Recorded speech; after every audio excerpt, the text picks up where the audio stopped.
Welcome to the Bayesian Conspiracy. I'm Minyash Brodsky. I'm Stephen Zuber, and we have two guests today. I am Vivian Kay. And I'm Katrina Stanton. My Katrina, you have changed quite a bit. A little bit, I guess. How do you feel about animal rights, Katrina? Who cares about animals? What? Alternately, you guys can call me Cannonball Jenkins. Cannonball Jenkins. I think that's a SpongeBob reference. I'm not sure, but All right. we can go with that. I never watched SpongeBob. I was not... Minnie McWerberman Jenkin or something, wasn't that it? Like his really... Yeah, right. Yeah. Well, they just keep changing it. It's something Jenkins, and toward the end, it's Cannonball Jenkins. Okay. All right. Leroy. Anyway, Leroy so Jenkins. I'm Katrina Stanton. Yeah, no. Fantastic. We can call you Leroy. All right. We're going with Jenkins's. That's my favorite one. Okay, Yeah. cool. Cool. I'm Or ready. Cannonball. Let's dive All in. right. So we brought you in here because we want to do an episode on spirituality and rationalism. Or, I hate the word spirituality because it sounds so froofy and new age and like, yeah, exactly. We'll have to touch on that. Yes. But you had... Was it just this last solstice? God, that was 7 months ago now. Well, not the last Yeah. solstice. The last winter solstice was 7 months ago. Well, no one celebrates the summer solstice. We tried. Or Maybe you tried guys a little. don't celebrate the summer solstice. Okay, I well, definitely celebrate the summer solstice. So no one cool It's just celebrates more of the an summer solstice. more of an outdoorsy, like naked dance to the sun god. Yeah. Yeah, I Right. suppose. Depends where you are.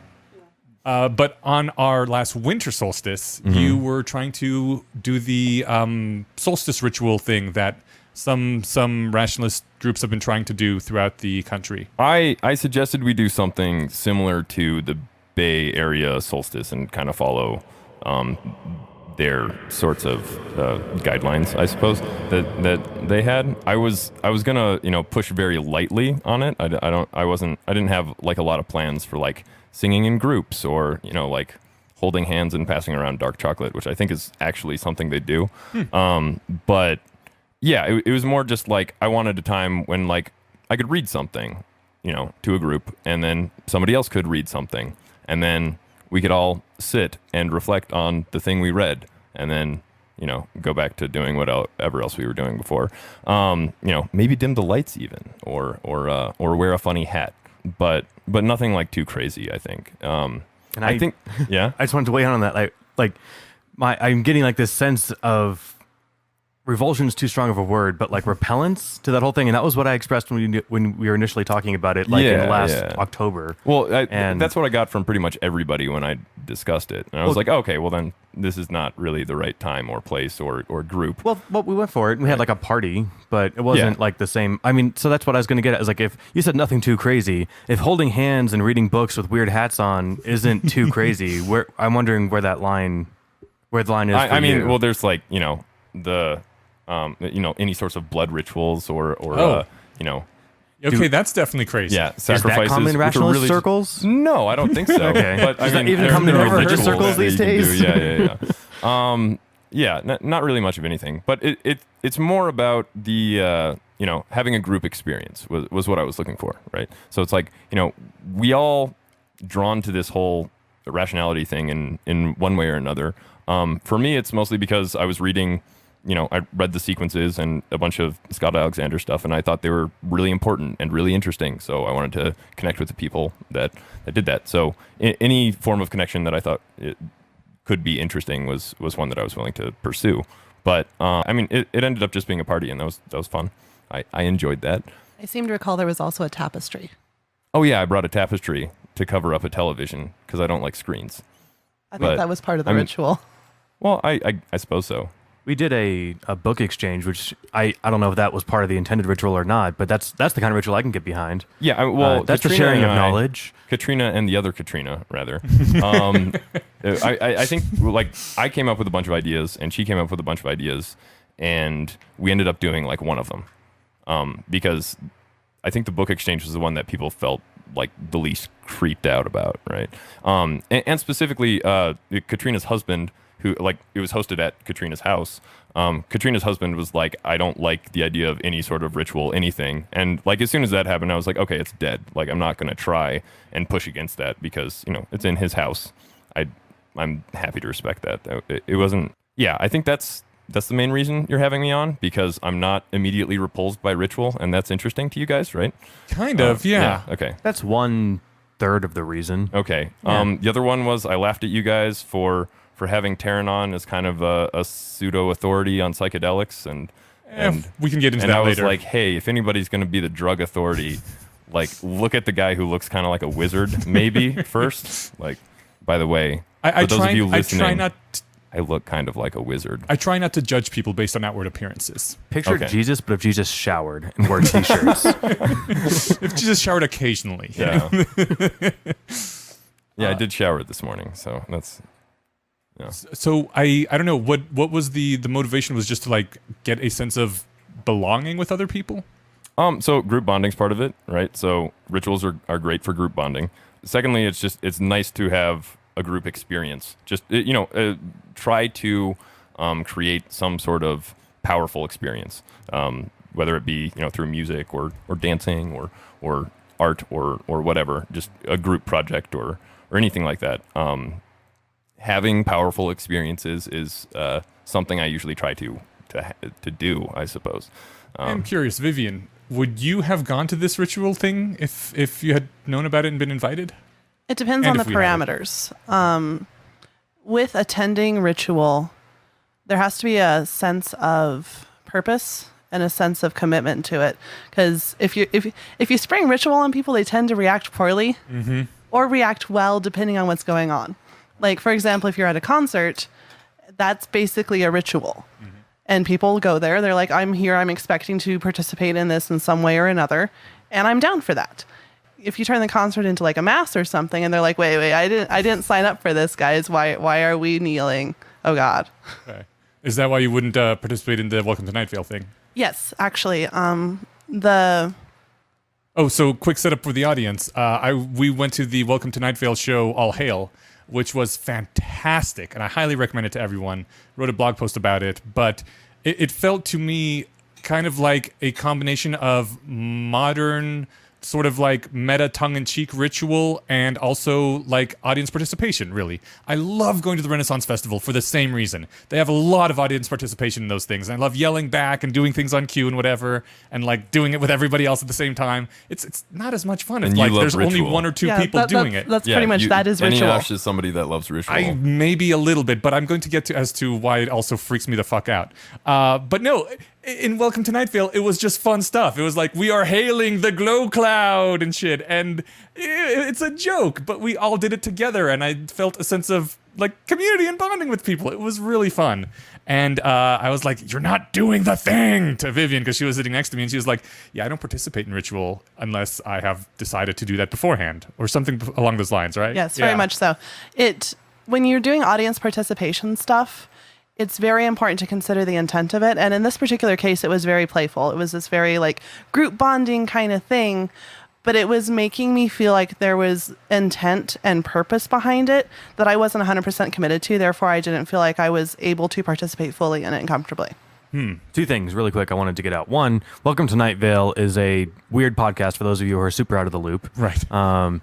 And weird is maybe operative. Yeah, I don't know. I wouldn't what it say is. it's. Please explain it to me. Oh, really? No, yeah, I have no idea what. Oh, Welcome okay. to Like, Night I would Vale is. imagine 50% of the people who are familiar with podcasts are familiar with Welcome to Night Vale. But for I mean- those we are assuming we're not, it's actually sort of like Garrison Keillor meets the X-Files. Yeah. And it's this very quirky, LGBT-friendly kind of like weirdness in the middle of the desert. And you kind of just go with it, and you slowly learn about the people and start to care about them in their weird ways. Yeah, it's billed as a community radio show for a very small desert community called Night Vale.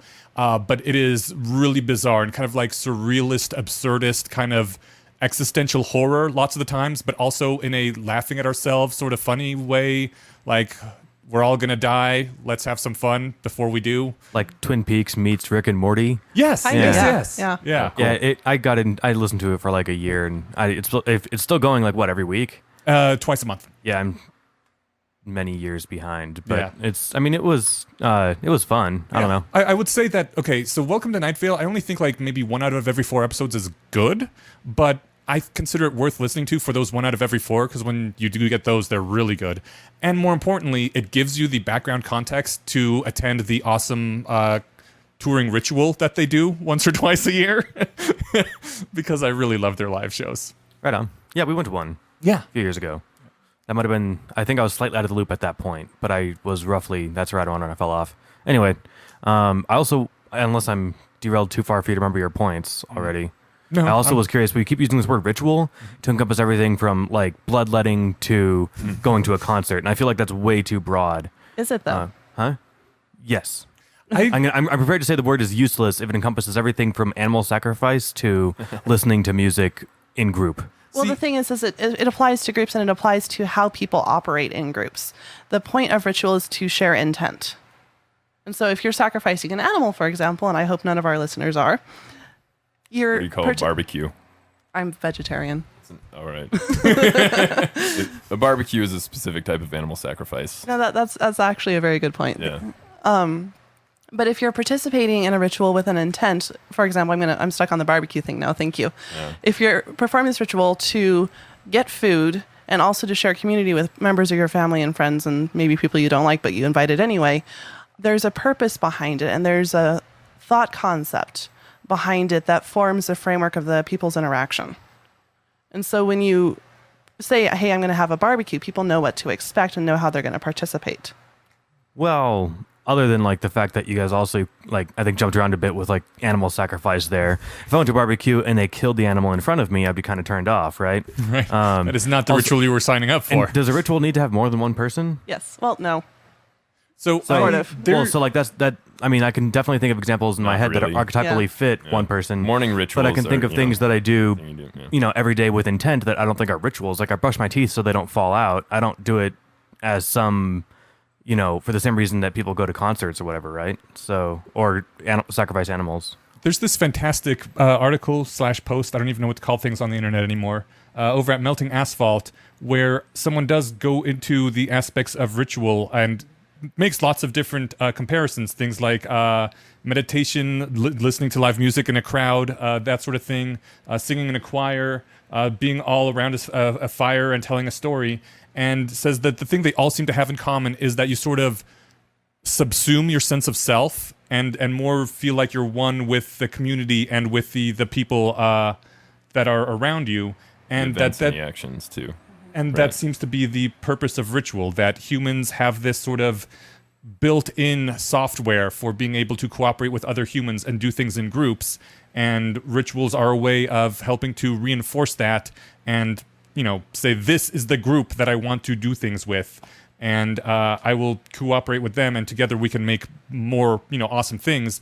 And you can't seem to do it like that well through rationalist means. I mean, corporations do exist, and they motivate people with money and fear of starving to death, but they don't work as well as groups that have that deep social bonding and trust, which is why the military has, you know, their basic training where they break you down, and a lot of groups oftentimes all wear the same uniform or something to help make them all feel together like a single entity. It's sort of a call sign and whatnot. Yeah, a call sign. It's a way to help build the hive mind to be part of a community. Well, I mean, your point with corporations, that seems kind of weird. I mean, corporations are usually consist of a much larger number of people than like Dunbar's number. Dunbar's number is like 150. That's supposed to be like the, you know, about whereabouts the number of people that we can actually like simulate in our own mind of like, this is how this person acts, etc. So I'd say that that's not too surprising that corporations aren't as functional as like small military groups of 50 guys or something, yeah, but right? Like large military groups work too. We've managed to make it a whole military because they're broken up into, you know, groups of like 50 or so. I don't know. Anybody that has been in the military is probably laughing at me for not knowing how large. I believe 8 is a squad size. Maybe 7. I don't know. Sorry. I mean, concerts have more than 150 people. But the intimate concerts have a different feel to them than like larger concerts. So if you're at like a small venue kind of thing, like the Welcome to Night Vale show or whatever, there were maybe... Welcome to Night Vale is medium-sized by now. Oh, yeah, that's true. But like 300 people there-ish-esque. And so if you go to that, and in contrast going to like a very large concert, you don't feel that same level of intimacy. You don't feel that same level of like crowd participation. I should disclose I've been to one concert. It was like 12 years ago and I didn't have any fun. should go to So more concerts. I hate all Was the it things you're a really describing are large- things that really turn me off. Even like as much as like the get together and lose your sense of self with a community, like that's not something that I've ever been comfortable with Have you or ever enjoyed. danced of I've any attempted form? to dance like 3 times. Oh, you should try dancing. Dancing's really fun. I can't. I have no rhythm or groove. You should don't maybe have go to to. more concerts, and then you'll develop some rhythm and groove, and then maybe you'll learn how to dance. Well, I mean, Not maybe convinced he the doesn't want benefits to. outweigh the cost. Well, I mean, dancing's like this really basic human thing that I feel like everybody should do, even if so it's is like out-group square dancing or hate. something. Yeah. But like, I'm Right, just but- going to throw out that like that not everything that base Come humans on. do no, are good. No. I'm not equating the two. I'm but- saying that you can't use that as a persuasive argument. I read a criticism, which I wish I had the source for it because all I have is the actual criticism now. But someone was taking basically Stephen's view that my position is that a longing for community or to be part of a whole is unhealthy, as is indulging in it. It's why we can't have nice things because that's how people establish political power and motivate their bases. And you are not a hunter-gatherer who will die if you're separated from your tribe. Religious rituals are communitarian superstimuli that we should avoid. Weighing in, that's not necessarily my position. My position's much softer than that, in that Okay. I personally don't like doing that stuff. Okay. If other people want to do stuff, I'm not going to be like, hey, you guys are, worse than religions and all that stuff. It's just, that never appealed to me. I was emailing someone who went to one of the solstice rituals in a different city, and she said that she just felt, and I think this is one of the reasons that I get squicked out. Like when you propose your ritual thing, I was like, I'm all for you doing whatever you want if you get, Katrina's okay because it's her house, or wherever you want to do your thing, but I'm probably not going to participate because for me, like religion, partly I always felt like an outsider, and any sort of that sort of religious ritual or space makes me feel immediately like this is not a place I should be. I have a strong psychological, this is a bad and run away aspect to it. Did you never like take communion in church or anything, dude? Jehovah's Witnesses are a fairly young religion in the grand scheme of things, about a century or so. Do they not do They don't any have of a the lot of sacraments or ritual. No, whatever? their main sacraments or the no sacraments. Their main ritual is going from door to door and telling people about Jesus. Have you heard the good news? Yeah, exactly. Right. It's not a good ritual. Okay, so but more yeah. importantly, as the person who was making the counter also pointed out, ritual and that sort of communitarian mindset is often used for evil things. And lots of times, like the Catholic Church being a great example, you manage to unite these people and give them a common purpose, and then a small minority of power-hungry people manage to take control and pervert that purpose and use it to their ends instead.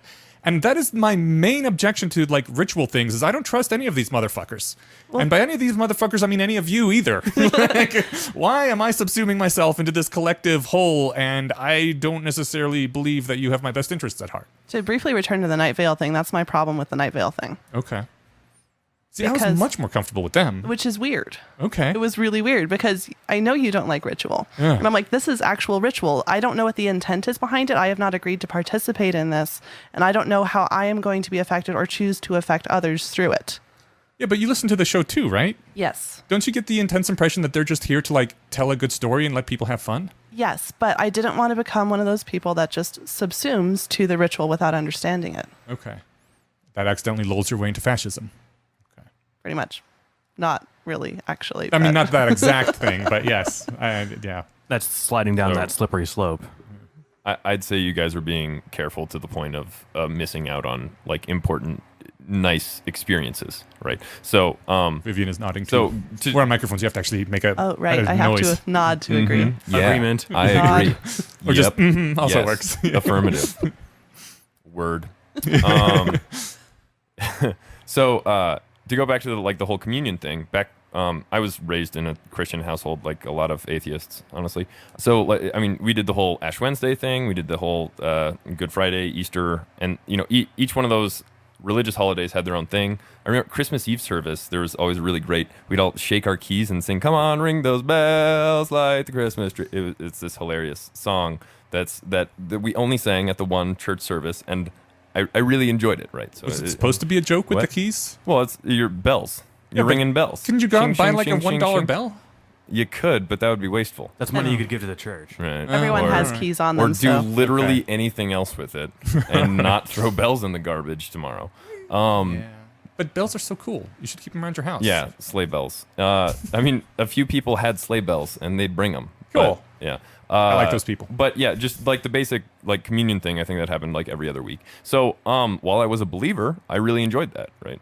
I mean, that was a nice experience. That it was usually most of those were like fairly solemn. Some of the bells one that was happy and cheerful, and it's like, yeah, it's Christmas time.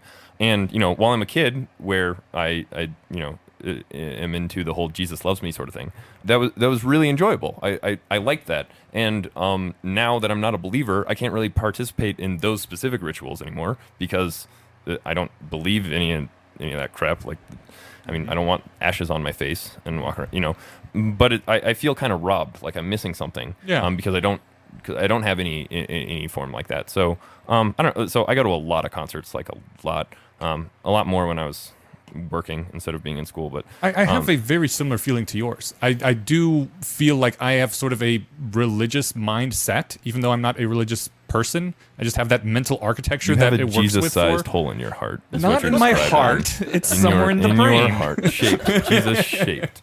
Yeah. But the thing, I mean, I would like to have those rituals, but when you're a kid and your parents say, trust me, obviously you do trust your parents, and they say you can trust these people, so you transfer your trust to the church, and so you have all that trust naturally just built up as a child. Now that I'm an adult and people are like, hey, come do this ritual of trust with me, no, I don't know why I would do that. I have no reason to trust you. You have to break me down like in a basic training sort of way. What if you do trust them, though? Like, you've spent enough time with them, and they're not asking you something interesting. Like, here, let me read you this story. I think you'll find it, as powerful as I did when I first read it. Have you ever read Howl? Or Yeah. Yeah, right. So, do you remember how you felt the first time you read that? I'm not a big fan of Howl specifically. I really like No. There is in general, I'm not that big a fan of poetry, but there is a poem I absolutely, neither, but I really like structure Howl. I love. God, I wish I had gotten it ready. There but once was a man from Nantucket. Yes, with a nose so big it could fuck it. Right, okay, all right. No, but the one, the poem "Go Not into the Dying of the Light." Yeah, Robert Frost. That's Robert Frost. Yes. Oh, okay. That's a very specific type of poem structure, which I just discovered recently, and those are beautiful and amazing, and I love them. I have one final note. Okay. It was Dylan Thomas, not Robert Frost. Oh, okay then. That makes much more sense. Cool. So that is the one that really touched me. So so would you be like really opposed to being around a bunch of friends that you already know from a different context that you're just used to hanging out with, and having somebody read things, or you reading one of those that you're like, hey, this is really important to me. Let me share it with you guys, and see if you guys react to it the same way I did, or whatnot. I mean, that would be something that's very ritualistic, right? Yeah. And it's not, and like, I feel like if you went from that into some sort of like bloodletting ceremony, that would be like a bit of a betrayal of trust, right? It's like, hey, I brought you in with like promises of like interesting reading, and now I'm making something bleed. That's weird. Then like, yeah, I feel like you have room to be kind of weary of that sort of thing. But when it's kind of laid out like, hey, we're going to do this, and then we're going to do that, and then we'll light a candle. Why you gotta light a candle? I feel like you can Candles are kind awesome. of just deal with that, right? Like, what? Why a candle? Yeah. Because candles are awesome. Well, That's not a sufficiently dim good reason. light. So, I mean, 'cause some- really, it's for the aesthetic thing. It's the Hold same on. reason why you turn down the lights when you're doing it, all right? With the maybe doing the whole sex thing. Yeah. Well, yeah. Another thing- Anyway. Well, I was just going to say that, like, there's a difference between saying, hey, let me share this cool thing I like with you. Like, hey, let's go see Spider-Man Homecoming this weekend. I think you guys all really like it. And saying, but you all have to wear white, and we're going to hold hands and chant at the end of this thing. Like, so, I mean, there is a difference in kind between those two things, and I feel like it's being disingenuous to equate them. Like, saying, let me share this cool poem with you, and doing all this extra. So, like, one of those things makes sense on that level of what you're trying to do, share this cool thing. And the other thing is, like, adding a bunch of weird shit on top of it to make it, like, special for your in-group kind of thing. And that's the part that I find well, that's the part that repelling. makes it even more powerful, right? If like say like after a couple of years, you guys all like this thing, and you're like, wait, now we're gonna have our like poetry reading hats that we're all gonna wear because we all really like this thing, and we've done it so many times. We're all just gonna do this thing that we do only during this time, right? It's like that song that we only sing, for the 1 year, right? I feel like having to wear a hat is a good sign that you're becoming a cult. Who But I cares? like hats. No, having to wear a hat. having not getting to. to. Right. Saying you can't come if you don't wear your sorting hat is like turns your like Harry Potter fan club into like we like should talking all about have wizard hats all the time, guys. Yes, Like, agreed. and Josh just pointed to his literal wizard hat that he has up there. That's cool. So one of the interesting things about ritual, and I'm agreeing with you that we are being a little bit disingenuous, but we're also not discussing how ritual is built. Ritual can start out with something where you're like, I'm going to get a couple friends together. We're going to read a poem or read poetry that we like. And then it can grow from there. And as the years go on, it turns into the Catholic Church. And so I'm many years. About actually. 2,000. About 2,000. But people build ritual as they find things they want to bring to the experience they're having. bring things. Can you expand on that? And I'm not trying to be like thick for the purpose of like making you guys are being articulate. If Jesus if Eneasz has a Jesus-sized hole in his brain, I have a poetry-sized hole in my brain. In that I've never been the kind of person to Is there appreciate any sort poetry. of art that you like? I mean, you don't dance. Do you like music? You don't go to concerts. Do you like visual art? I like watching movies and TV. Movies are cool, right? I mean, But movies those- are totally a definitely form of counts. art. and I You can like appreciate books, a good camera right? angle and stuff. Yeah, but okay. I guess what I'm getting at is That's like something. How angry do you get when somebody's talking in front of you in the theater? Right? Oh, this is a man that avoids spoilers to the point that he does not watch trailers. yeah. I mean, I don't know. I mean, I don't know if that counts as ritual or not. A lot I just of like trailers not having are the really experience shitty, so ruined. that's for There's me. kind of actually wise. a really good metaphor example for ritual when it comes to cinema, though. And it's not going to see a movie with friends. It's going to like the 50th anniversary of a movie and being able to like talk on all the lines with everyone and share that like, we're going to share this Rocky experience. Horror. Yes, Rocky Horror is a perfect example of this because everyone knows the lyrics, everyone knows the words, and we go through and we participate in this and build a community through this, even if it's just for a moment. I haven't seen Rocky Horror Picture Show. Oh, that's okay. Maybe because the cultish fandom deterred me from it.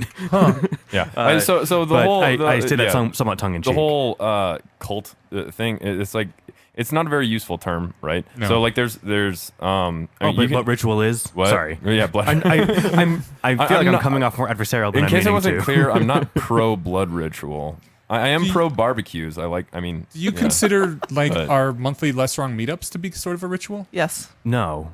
Because anyone can wear what they want. Yeah. You don't have. We're not holding hands. We don't do a stand-up ceremony. We don't. But they're there's- always on the first Tuesday of the month. because it's And- convenient for a calendar. Just like I always brush my teeth at night, like Yeah, and okay. not at 10 in the morning because I'm at work. Right? Like when we pushed it back to the second Tuesday because of the 4th of July, I was like, "Aw, that's a little less special this month."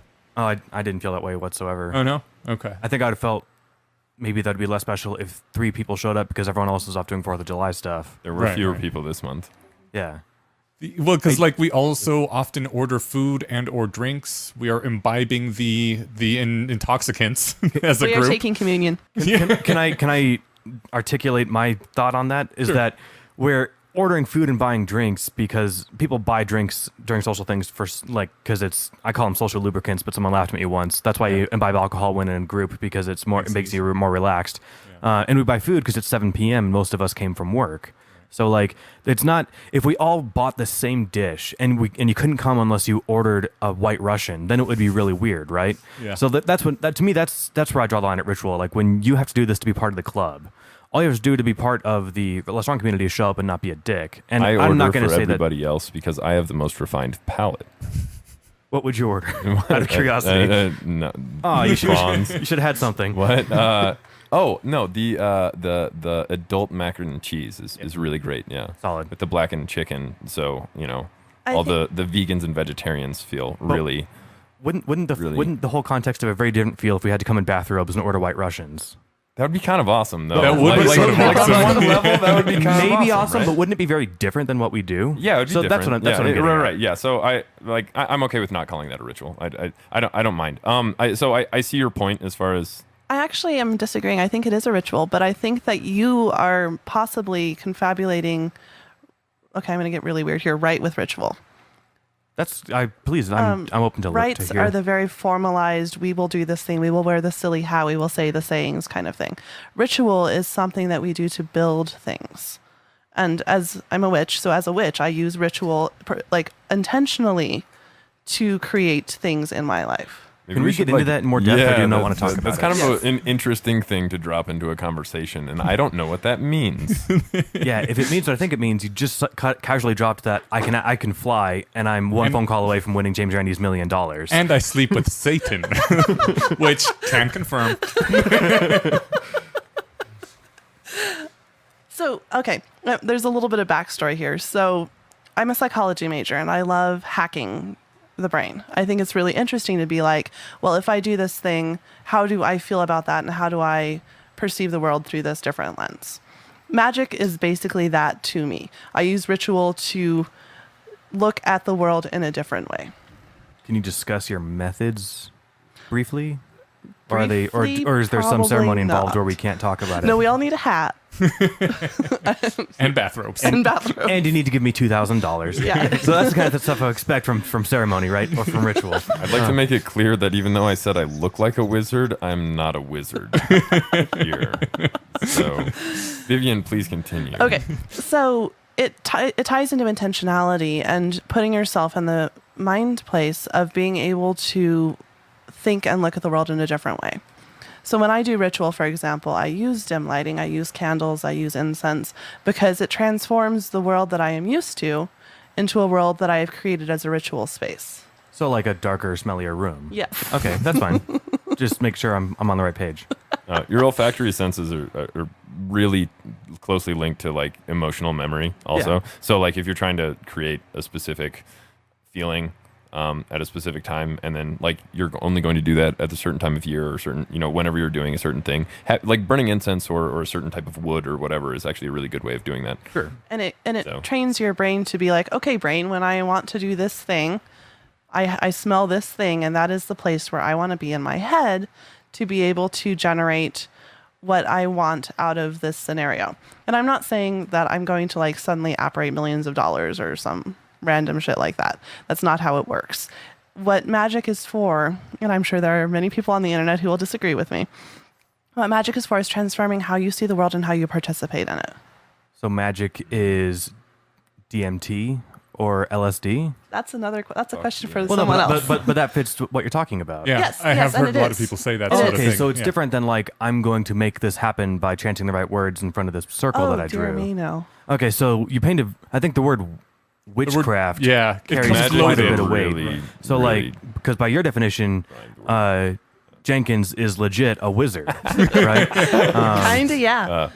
when I and describe I the smell might- of DMT, I literally describe it as smelling like magic. Yeah. I don't know how else to describe it. It smells like magic.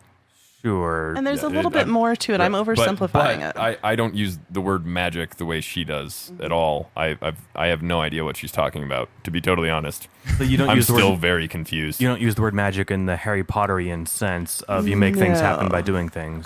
No. Okay. No. But it's all psychological. Why and use that word then? Because it's ritual. It's because it ties into it's a shorthand for what we are creating in this world. And there are several schools of belief that talk about this in different ways, and I'm completely oversimplifying what I'm actually doing. But I'm going to use the Setian sort of point of view for this to just kind of describe it. The Temple of Set is an offshoot of the Church of Satan. And the Setians believe that, and I'm going to hope that I'm getting this right, something along the lines of that you are a god, and it's your point to find out your meaning in life. And so when you use magic, the point of the magic is to make you the person that you see yourself being in Kefir. And that's basically the point of magic, is like this, not, it's going to sound hokey to say it, but to self-actualize and self-grow to the person and using the power you want to have in the world. So, I mean, minus a lot of the vocabulary there, a lot of that sounds like things that are desirable that like most people try to do all the time, right? Yeah. So like we try to self-actualize and make a difference, become who we're meant to be, that sort of thing. I guess it is interesting that you'd couch it in turn, like the first premise of the Setian sect of whatever, that you're a god and it's your responsibility to figure out who you are. I guess, how do they come to that first premise? I mean, It sounds like abuse of the I had word just God picked up the anyway. Satanic Bible. Like when most people say God, they mean like a being that can do things that regular humans can't do. Well, I think that's there's probably a lot why of- they use the term, because of the emotional load that comes with it. It is very empowering to tell someone you are a god. We are all gods. We can affect this world. I like some of Yudkowsky's favorite. Well, some of my favorite of his writings are things that use very like not religious, but emotionally charged words. He when he compared evolution to the gibbering idiot god Azathoth, I thought that was a wonderful way to make his point, and not just like speaking it in physical terms. This is what evolution does, and this is why these things make sense and these things don't. But to actually put it in poetic terms like that spoke to me on an emotional level. But wouldn't it be like deliberately misleading to obfuscate and say, now I'm going to just henceforth, without any explanation or without any further explanation, I'm going to start calling evolution God without any caveats? So how many times do we, just in our in-group, refer to Azathoth instead of evolution? Or what we refer to Moloch when we mean out-of-control optimization systems? So Moloch is 2 syllables. Yes. As opposed to out-of-control optimization processes. Right. I ran out of fingers. But So- no one who hasn't read Meditations on Moloch, and admittedly probably a dozen posts before that to get the context, is gonna know what we mean when we say Moloch. Yeah, but I guess we wouldn't necessarily then stick to that word if we're losing people. We wouldn't say, no, we have to call him this, or we have to call it this. No, If you call on it, it's a ritual. No, we wouldn't stick to it necessarily, but we know that everyone in our group knows what that means, and so we use it for shorthand for us. Okay, so I think maybe that was my... And I like invoking Moloch in regular conversation also. And in terms of you are a god, Yudkowsky has the post, I thou art agree God with Steven shatter. in that it's really it's not useful as far as getting a point across to somebody who hasn't read the source material, right? Right. So Oh, I think that's one of the neat things about saying you are a god if you're part of the Temple of Set, because it is specifically in a Christian culture, and they realize that basically everyone has the same idea of God as they do. So when they say you are a god, they know that everyone has basically a similar idea to them, and they can invoke that shorthand. When we say we invoke Moloch, we can only do it with our group and people who know that. If we were in a Christian setting, we could reference Jesus or the cross or something, and everyone would know what we're talking about. Okay, so I think that's what I'm going to be straight with you, Vivian. That you, I've known that like you called yourself a witch in the past, and so like that is a very loaded word, Right. and maybe that's part of the goal. That's very much part of the goal. It's So, all like- hacking.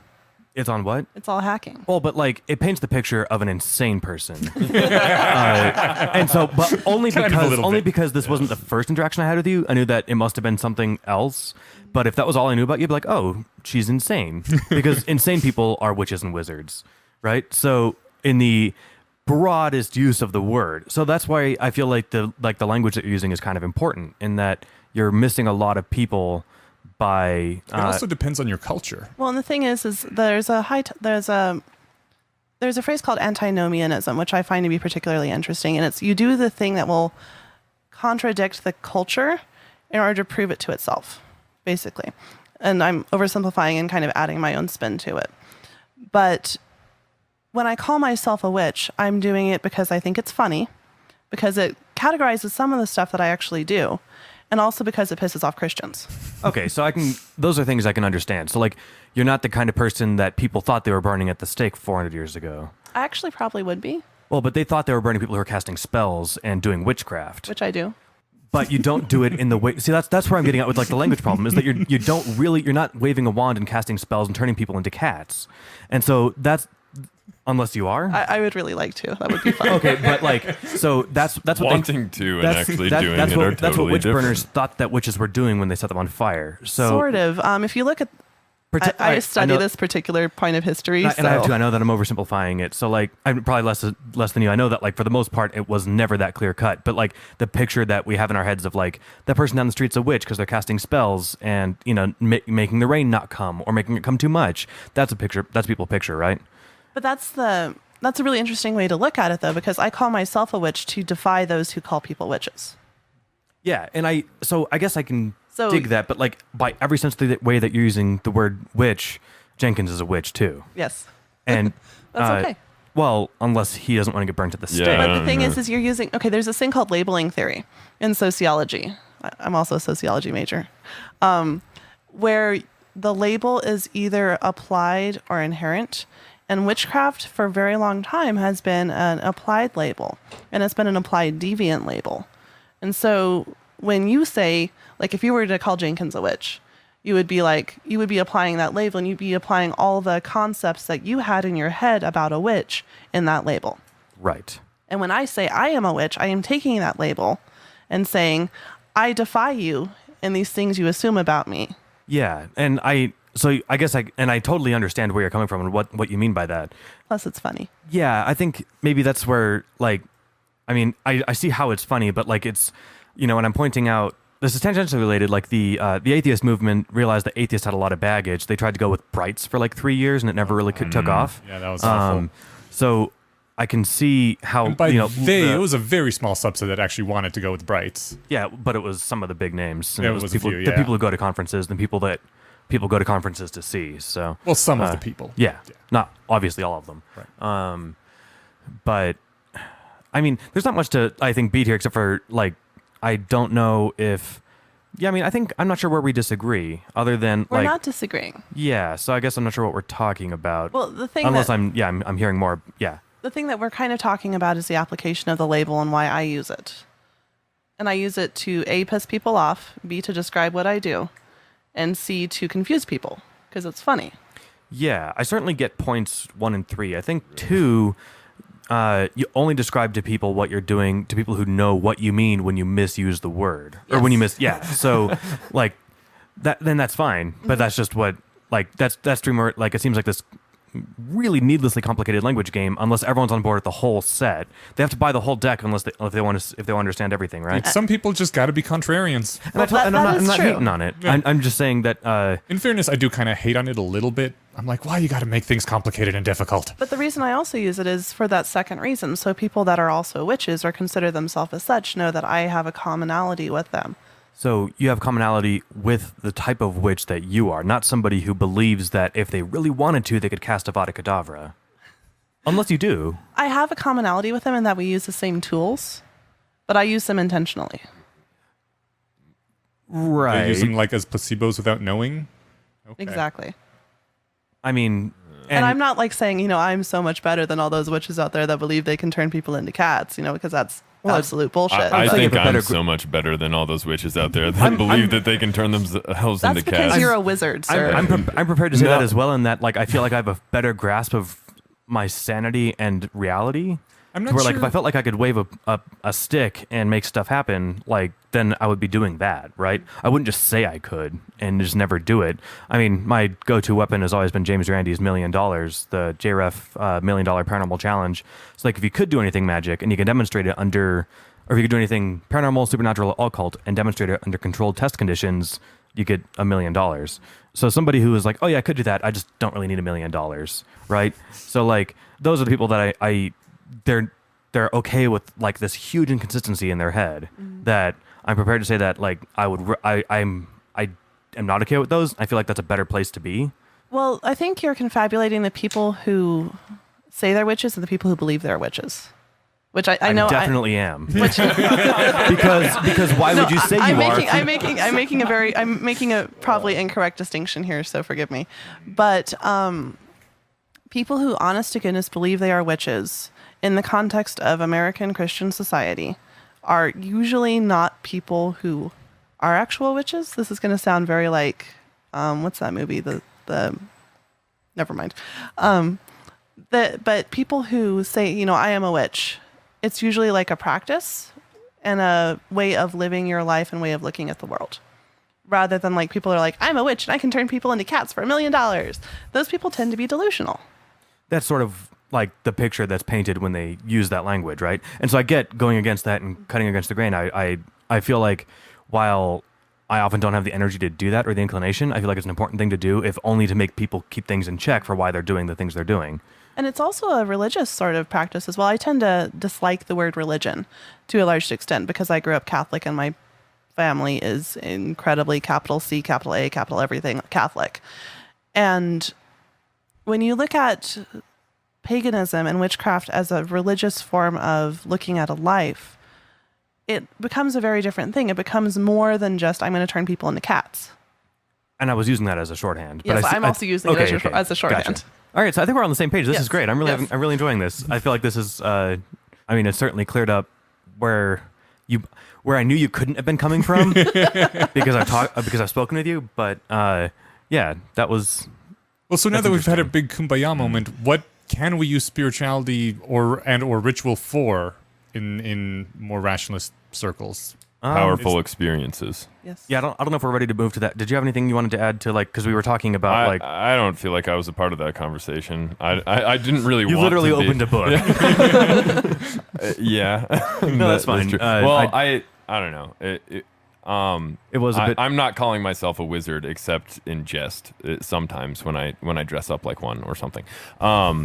Which I You think put is on your fun. robe I and think wizard people hat? should have wizard robes in their home, like just to have. I agree. I thought of a really Around. charged example I could use here. Oh. I could be like, I'm going to relabel the word pedophile because I love children, I love people. And I'm going to go against that nasty use of the word. No, but that's actually really interesting because it talks And you're about doing it deviant to labels. piss people off. I think I can check And, most of the boxes you're checking. No, you Right, can. yeah. You can. And it's how labels are I don't used see in the a... value in doing either one of those. Is what I think that's why I opened the book. Is I don't see the value, but apparently you do. It doesn't bother me enough that I'm going to like yell at you for it, though. So What I'm loving about this is these are the two strong ritualists in the room, and we I found a point where suppose so. yeah, Well, but there's a difference between understanding ritual and understanding basically religious practice. I know. I just like how you guys came in kind of on the same team, and now there's some. Now I was there's- never on Jenkins' team. Oh, I didn't think I was on her team either. But I thought that you guys There were are both no defending teams ritual here, to me, man. who wasn't a big fan. yeah, I mean, there's but- not teams, but we talked about how natural Oh. outgroup thinking was. So Yeah. Yeah. But in answer to the question that Eniash was saying, powerful experiences. So we're going to rituals. unpack the pedophile example. What All right. I don't I am want so to. ready no. to, but I think that's a good example. And What would you why like a to say lot of about this- the pedophile example? well, when you talk about labeling theory, you're talking about using labels to deviantize groups of people. And so we do that legitimately with pedophiles to be Not like, necessarily just to deviantize. It's also for all kinds of other hugely useful things. yes, yeah. but we use them as deviant labels to say that person is dangerous. So with pedophiles, yes, that person is dangerous. Sure. Okay. Yeah. But when you reclaim the label, like in the 1500s, a witch was dangerous, given certain parameters for. If you Moral believe what people, panics, if you believe yes. what people might believe, yeah. But now witches aren't dangerous. Witches are pagans or Wiccans or Satanists or whomever who have a specific way of looking at life that tends to be on a sort of religious plane when dealing with that. And so you reduce the label to make it less dangerous. Pedophiles are always dangerous. Well, unless I rebrand pedophile to mean I love all humans, including young humans. No, because especially there's young. there's a difference when you're looking at something that is dangerous and something that isn't dangerous. I mean, but like I feel like we play the same sort of language game. Like you said, you're casting spells and doing stuff. Well, I'm loving kids, right? Again, don't take this out of context. I'm making a point. But you see how like so that's why I see am how not the a huge fan semantics of those could work, language yeah. games because they pave the road for exactly that sort of obfuscation. Yes. And then if we're able to shift the culture around the word pedophile, and then all of a sudden loving kids was great because everyone loves kids. Well, then what about like what we mean when we really mean loving kids in the way that we mean currently for how pedophiles love kids? To use that, what do you think we really mean when we're talking about witchcraft? I don't have a succinct definition for it. People who believe they have powers that they don't actually have. Yeah, so like But that label has also changed. well, I mean, so I think that Jenkins hit it right on the head, which was my impression of the previously going into this was that most people who said I'm a witch were people who believed they had magic powers. And When I hear that, I think of the people that try to sell spells on eBay. and like the standard uses of all of those words. So like when you if you want to like rebrand, 4 words in that sentence and change where basically all the labels are pointing, then you can get away with something very different. But like I said, I don't see how that is any different from changing. And maybe there's, for the sake of argument, I'm going to like, fall back on that pedophile example, right? I don't see where the important difference is there. Maybe you said something about harm. Yes. Can you expand on that? We use labels in ways that allow us to describe if someone or some group is dangerous to us as an in-group, out-group. Not necessarily just to us. Pedophiles aren't dangerous to me. But it's dangerous I to look the group. young, but not that young. Dangerous to our society. Yes, and that's That's dangerous. people Yeah, you they're care about. dangerous. They're dangerous to us. I mean, just by like lowering.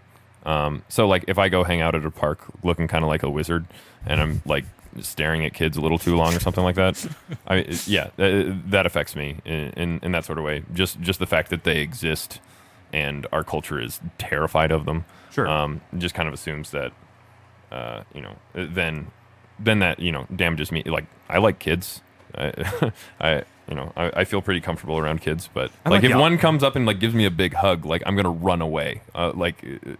Because even though I don't mind, right? Like I would not mind receiving a hug from a child. That sounds kind of nice on the surface level, right? It's just this basic. Sure. People don't dress up as pedophiles for Halloween. Yes, they do. Do they? Yes. Oh goodness. Yes. Yeah, Jared from Subway was a costume I definitely do. saw. Oh, that's Yeah. disgusting. Yes, they do. My sense of faith in humanity has just been destroyed. Thank you. Yeah. Well. So, yeah. Ew. We don't have to beat this too much longer. I feel like it was a fairly large digression, but it was interesting. It was a conversation I'm wanting to have, and I appreciated having it. So there's a difference. The language obfuscation game is a game that is only okay as long as everyone knows they're playing the game and what the rules are, and they're not doing it to hide something harmful. Yes. Okay, so that's a good understanding that I can walk away with. And I would think so, yes. Okay. Except if you're Christian and you really think witches exist, and then that's just funny. Until someone sets you on fire. I would like to see them try. You think you're impermeable to fire? No, I know Kung Fu. You what? I know Kung Fu. You don't need to be within Kung Fu range to set somebody on fire. It's hard to set a human on fire unless you've got like actually really hard to napalm set or a human on something. fire. Or Gasoline or water. lighter fluid or all the stuff that you can easily get at Walgreens. Right, okay, if you're gonna really go out of your way, you can set someone on fire. You go to the grocery store once every couple of weeks. I'm just See, saying. I was thinking like you were gonna try to use a lighter or something. Oh, that sounds like a lot of work. Yeah, I'm all about that lazy path, right? Okay. Air's pretty flammable. Yeah. That's true. Yeah. Cleverly, you don't have a lot of it. Maybe that's on purpose. Fix that. So going back to the using ritual because it gives you experiences. Powerful experience. Powerful experiences, yeah. I don't know. Interesting experiences. I suppose if that's your thing, you can do that. If powerful experiences are your thing. Yeah. Why Do you would like they reading not be? good books or just books?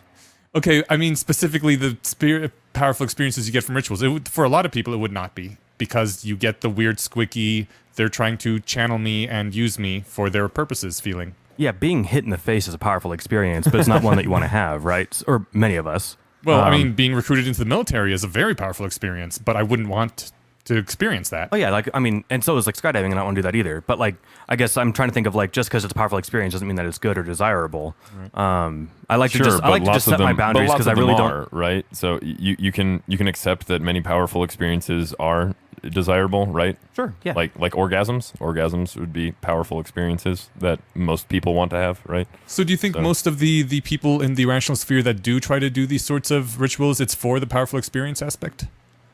I think it's mostly for the group bonding, from what I can tell. I think a lot of rationalists or aspiring less wrongers, are kind of weird socially. Right. Right. So they're kind of building their own thing in their own way. And I think that's cool. Do it however. Yeah.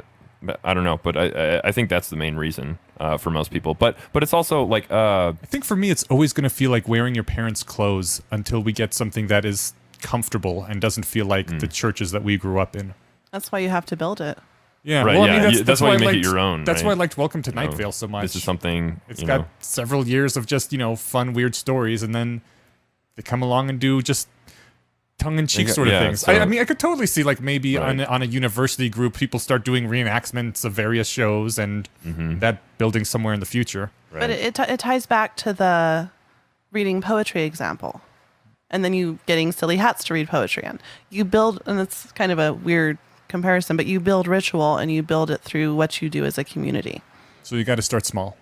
Can't jump right into the candles and the holding hands and chanting. No, because that will automatically make people adverse to it, especially people that come from a religious background or come from a background that is dubious of the trappings of religion. So, I mean, kind of running with and thus butchering Enyash's example of wearing your parents' clothing, which I'd never heard before. But then to me, something sounds really just super unappealing about like trying to recreate the experience of wearing uncomfortable parents' clothing, right? Because like just because you miss wearing it, like I guess maybe I'm the kind of person, again, told you I'd ruin the metaphor, who never liked that. Right. So, I mean, I guess luckily my childhood wasn't super full of ritual, at least not the distasteful kind. Like we did do Christmas on Christmas Day, but not like we didn't sing a song or, read a Bible verse or anything. So like it was, Christmas is the best. It was just done as like, the thing people do, but not in like, okay, well, we also do all this weird other stuff. Like, I mean, I feel like a good rule of thumb that I'm kind of running with is like, you can wear whatever you want. So like, there's, I've never had anything like that in my life, that I, really wanted to get into. I mean, I went to like my graduation ceremonies because it was important for my family, not because I wanted to. Like, that's the level of like, just send it to me in the mail. It's the same thing for me. Like, that's just the level I'm operating at. And I'm not saying that's better. I'm probably missing out of something. But you weren't too uncomfortable with everyone had to wear the same sort of graduation gown and walk up in order and... No, I mean, like... With the song playing in the background. Yeah, I wouldn't have done it of my own... I mean, it was of my own volition in that I wasn't held at gunpoint, but I wouldn't have done it if I didn't feel like my family would have been bummed if they couldn't go to this. Like, they wouldn't have had as much fun watching me open it when it arrived in the mail, right? So, like, I didn't do it for me, I did it for them. Did you feel more comfortable with that ritual or that ceremony because it was explicitly non-religious? I feel like I only did it because I felt like I would be letting people down if I didn't. Yeah, but you didn't feel like weird and gross when you did it, right? No, I guess not. And maybe it was the lack of seriousness. And I guess not all rituals are serious, from what I'm understanding here. Like, well, the graduation ceremony is supposed to be very serious. Well, it's serious to the like people talking to the microphones. But the rest of us were just goofing around, just sitting there and, making jokes. A lot like church when you were a kid. Probably. Mm. I didn't go to church a lot as a kid either, so maybe less than half a dozen times. Okay. So it's a lot of... Lucky you. It's a lot of lot of sleeping in on Sundays and cartoons. Yeah, it's a lot of doodling inside the watchtower and just daydreaming. Oh, you know what? I can bump that number up to like a dozen because we used to go like every summer-ish when my great-grandparents would go, so... That count. But I mean, yeah, you're right, because I specifically remember the doodling. Yeah. We weren't allowed to doodle. Oh, I'm sorry. You had to just sit there and listen to that shit? Well, yeah, in church, you can't deface it's called a missal in Catholic Church, MISSAL. And it's the book that shows you where you're supposed to stand and sit and kneel and what words to say and all the ritual rite kind of stuff. And that's RITE, right? Not right. Oh, yes, thank you. Thank you, Jenkins, that. Oh, I can't sing either. I should put that on the table. That was you should try good singing. Pitch. That was actually really cool. Yeah, just learn. That was good. All of these things just stop take sucking, practice. Steven. It's not that hard. It's not stop sucking. It's like most of these things require practice, right? So when I was a child, I had to sing like really, really terrible worship songs. Like contemporary Christian music is the worst form of music. Oh yeah, it's that I can awful. think of. It's the worst. And classic hymns, though, when done properly. Classic, Yeah. You're right. Yeah, that's why I said contemporary Yeah. Christian worship music. It's the worst. It takes time and practice and whatnot. It's like you sucked biking the first time you got on a bike too, but you stuck with it. Yeah, I mean, a lot of this gets into like probably repressed childhood memories of bullying or something. But like, there's a difference between like I can enjoy. Maybe some of these things I started earlier and that made it easier. I mean, well, we'd have to take them case by case. A lot of people are told when they're young that they can't sing and they should stop. And I recently heard that is like a violent thing to do to someone, and I agree, because singing is such a good, awesome, emotionally enjoyable thing. And so I'm going to try to start to learn. But right up until a year or two ago, I also always felt people tell a lot of white boys that they can't dance, and it's really sad. Yeah. White boys, you can dance. You just got to try a little harder. Yeah, and up until a few years ago, I had been very much the same sort of thing. I would never sing, never dance, because dancing's great. Mortifying, Y'all should dance. Embarrassing, horrible, and just start That's why working you dance on in it, dark and rooms. It is nice. Yes, exactly. Well, and the thing is that's preventing people from being able to experience a lot of the stuff that we're talking about, though. Because it's like you can't participate in this thing because you aren't quote unquote good enough at it, and therefore you don't get to experience that community and that ritual. Maybe it's intentional to funnel people more into like churches and doing things like the chanting and as opposed to dancing and stuff. Well, I mean, and there's some like Christian sects that do dancing as part of their ritual. Yeah, dancing was. I mean, most of the reason most Christians don't do a lot of dancing is because it was like not allowed. Dancing's really sexual a lot of the time too, so it's like it's hard to not have it be like not sexual. Unless you're holy ghosting, doing the holy ghosting. That's what I call. Oh, space enough for Jesus between you two. Is that what you're talking about? No. I mean, when you feel the Spirit coming over you. Oh, and you like shit. see yeah, standing. Pentecostal stuff. Okay. Yeah. I know what you're saying. Comedian Hannibal That's cool. Buress and I call it holy ghosting. Holy ghosting, rad. I mean, that sounds fun, but I don't know. Like, don't like give yourself a seizure or anything. But yeah. So, do you have any forms of like self-expression that aren't this podcast or conversation or anything like that? Yeah. So, I don't say that tongue in cheek. You're missing something of value, I'd say, like something that, well, it's really valuable to me anyway to have, and I think if you developed one or multiple, well, Stephen it has would be memes. valuable to you too, right? I think memes are sort of a modern Memes? day way, to express yourself. I Totally, don't yeah. make or share memes. I observe them on Reddit, and I'll occasionally text a cute picture that I find. Yeah, you've shared memes with me before. Can you name one example? Not off the top of my head because You you've flooded me literally with so just many showed of me them. one. I showed you an XKCD comic. That's And very also different the than graph. like a There was the picture graph. of Eugene of the Like graph. cell phone Oh use. yeah. That was See? a meme. But I mean, okay, so where I think meme is a very modern day sort of way to express yourselves. so my. First of all, I didn't make either of those. Second of Yeah, all, you don't have to make my them. first exposure to the word meme was in the Richard Dawkinsian sense, And I then it really was very was. weird in You're like so 2011 when people started using it all the time. I'm like, did this book like get really popular again? What's Listen to happening? this high class motherfucker over here. No, I mean, Well, I He wish knows we the, still had. the origin of the word meme. I wish we still had a word that meant that because it's a very useful word. Oh yeah, well we do. It's just only with specific groups of people, right? Right. Depending on the Yeah. Like you have to witchcraft. say meme in the original thing. Yeah, right. Yeah. Are you a good witch or a Just bad call witch, most Steven? memes like image Right. macros, and then I mean that is most memes, right? Yeah. Yeah. So no, I think you're absolutely right. I am missing out something. That's one of the reasons I was eager to do this podcast. I did run a blog for like a year where I wrote something every day and then deleted it like 5 years ago. But like my main thing is I don't have like maybe it's because I'm not good at I'm told I'm not good at singing, not by like mean people, but just like as a matter of fact, it's just like I'm told I'm not over 6 feet tall. Like you happen not to be good at singing, so like I don't have a good pitch for or ear for pitch or tune or whatever. I can't hold a beat. I mean, So like it's the same way as like telling someone in second grade you're not good at algebra. That is true, but they can become good at algebra. I mean, like it's how more much like being time- colorblind. Well, no. Like you're no. not How much time have you you're not good spent- at discerning the colors green and red. Well, like if you practice maybe, enough, you'll be good at it. So, yeah, if you tried really hard and like you never progressed, maybe. And it might be one of those things that you have to learn when you're a child. Also, I don't know. I did take music classes all through primary school. You did or didn't? I did. Like Oh, you okay. had to K through 6, and then in junior high I was in choir. Just for like yeah, but like I was in those recorder and same shit, bullshit music like those ones? classes. Yeah, what? those aren't. I Very, don't think those really count, to be totally honest. Well, then the I mean, school unless system it's like failed me. intensive practice. So Schools yeah. have failed us all. I don't Steve. know. Yeah. So- I've always been a fairly musical person and musically inclined. So I don't. It's hard for me to empathize with you in that sense. But I assume that if you spent a lot of time or spent a small piece of the time any musical person has spent, you'd start to get it. I'll give it a shot. Think I'll have to figure out some Right. systematic way to Do approach you it. listen where I'm to not wasting my music? time. right? Not as often as most people. That's probably the first step is listening to and liking music, I suppose. There's I YouTube don't know. videos that teach you how to sing. How do you know how well they're- you're doing? What? Like, what's your feedback? You have to have somebody listen to you sing and say thumbs up, thumbs down. You can hear right? yourself Yeah. for one, and You can also I- record yourself. yeah. I'm not doing that.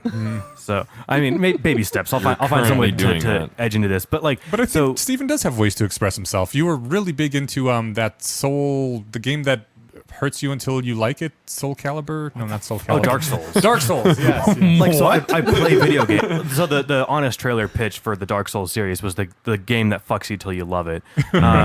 So I mean, like, I play video games, but I don't know if that counts as self-expression. Like, I don't make video games, Right. So But like, I think there's there's a a difference. difference between playing video games and like getting deep into them and knowing a lot about them. And Is there? I mean, there- one's a form of like Probably, hobbyism, and another's like a form of self-expression. hobby is And- a form of self-expression. Like once Well- you're the Yeah. guy who's playing Dark Souls on the Guitar Hero controller. I never was. I know, but that is a form of self-expression itself. So I mean, okay, I see what you're saying, but I do feel like there's a difference in kind from that, and like writing a song or writing a book. Like I don't, I'm envious of the people who can do that because there's nothing in me that's creative trying to get out and do that sort of thing. I feel like we're sort of far afield from where we were trying to go, That's but fine. as long as this is, No, I'm that's no big fine. deal. I'm fine talking about it. I just, if this is, I don't know, thought I would. Well, this is notice related to powerful experiences, right? Right, Well, so- Vivian, so would if you you're- warn people away from attending Jesse's ritual thing because you don't know what he's trying to channel them into?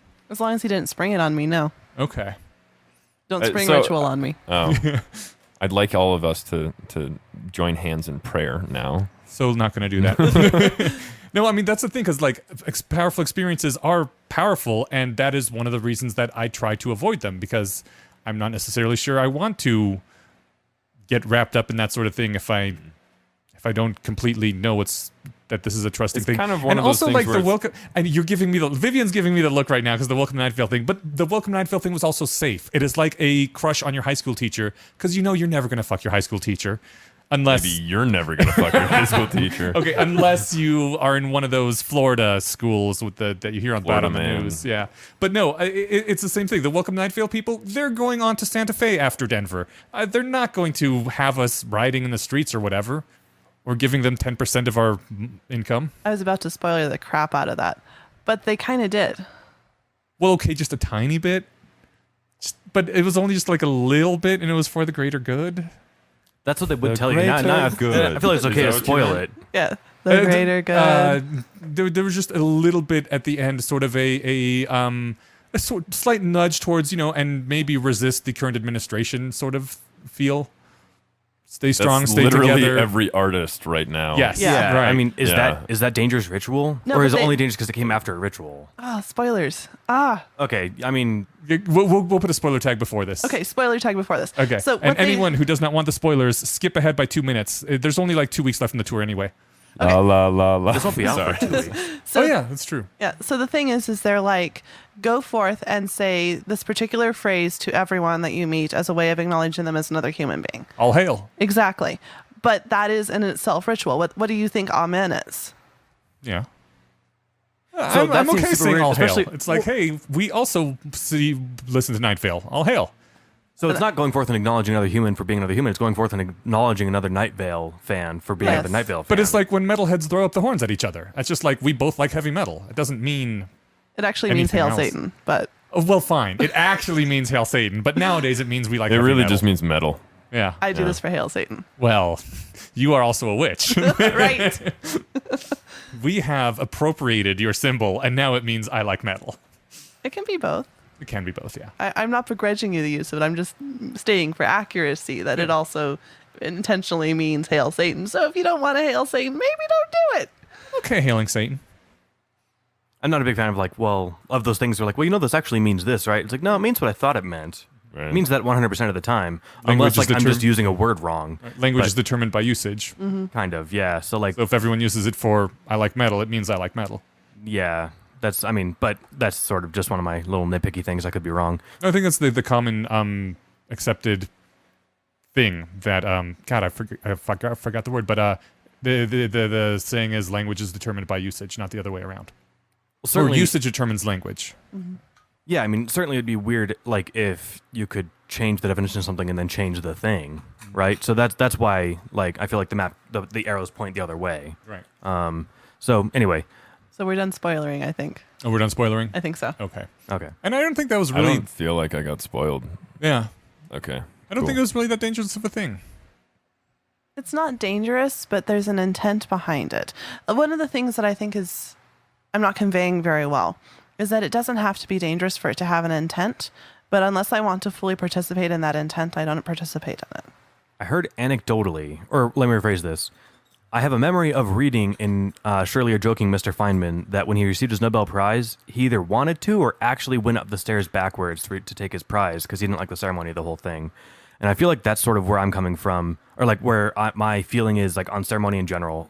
The whole idea of we do it this way because we've done it this way is something that I am just repellent. I find that's my initial pushback. And then when we were talking, I guess bringing it way back, when Jenkins and I were talking about solstice stuff, 8 months ago, I was initially like, oh man, that sounds gross and weird. But then you're like, well, no, what about all the cool community stuff? And like, some people like it. I was like, well, some people like it. I'm willing to acknowledge that there's probably something there that I'm missing, as happens so often, that other people want to have. And if people want to do it, I'm obviously not going to like try and stop you. But I was just initially like deciding whether or not to go. But I initially, then I was like, well, all right, I'll give it a shot. I don't think I would have held hands if that was part of the thing, but I would have watched you guys hold hands. I probably would not have encouraged that. Or whatever, like, other thing that felt super ceremony-y. Like, I might have not participated. Like, what if all the lights were off and I lit a candle and then read something over the candle or, like, slightly behind the candle? I would probably not be a dick and turn, like, around a corner so I could play on my phone.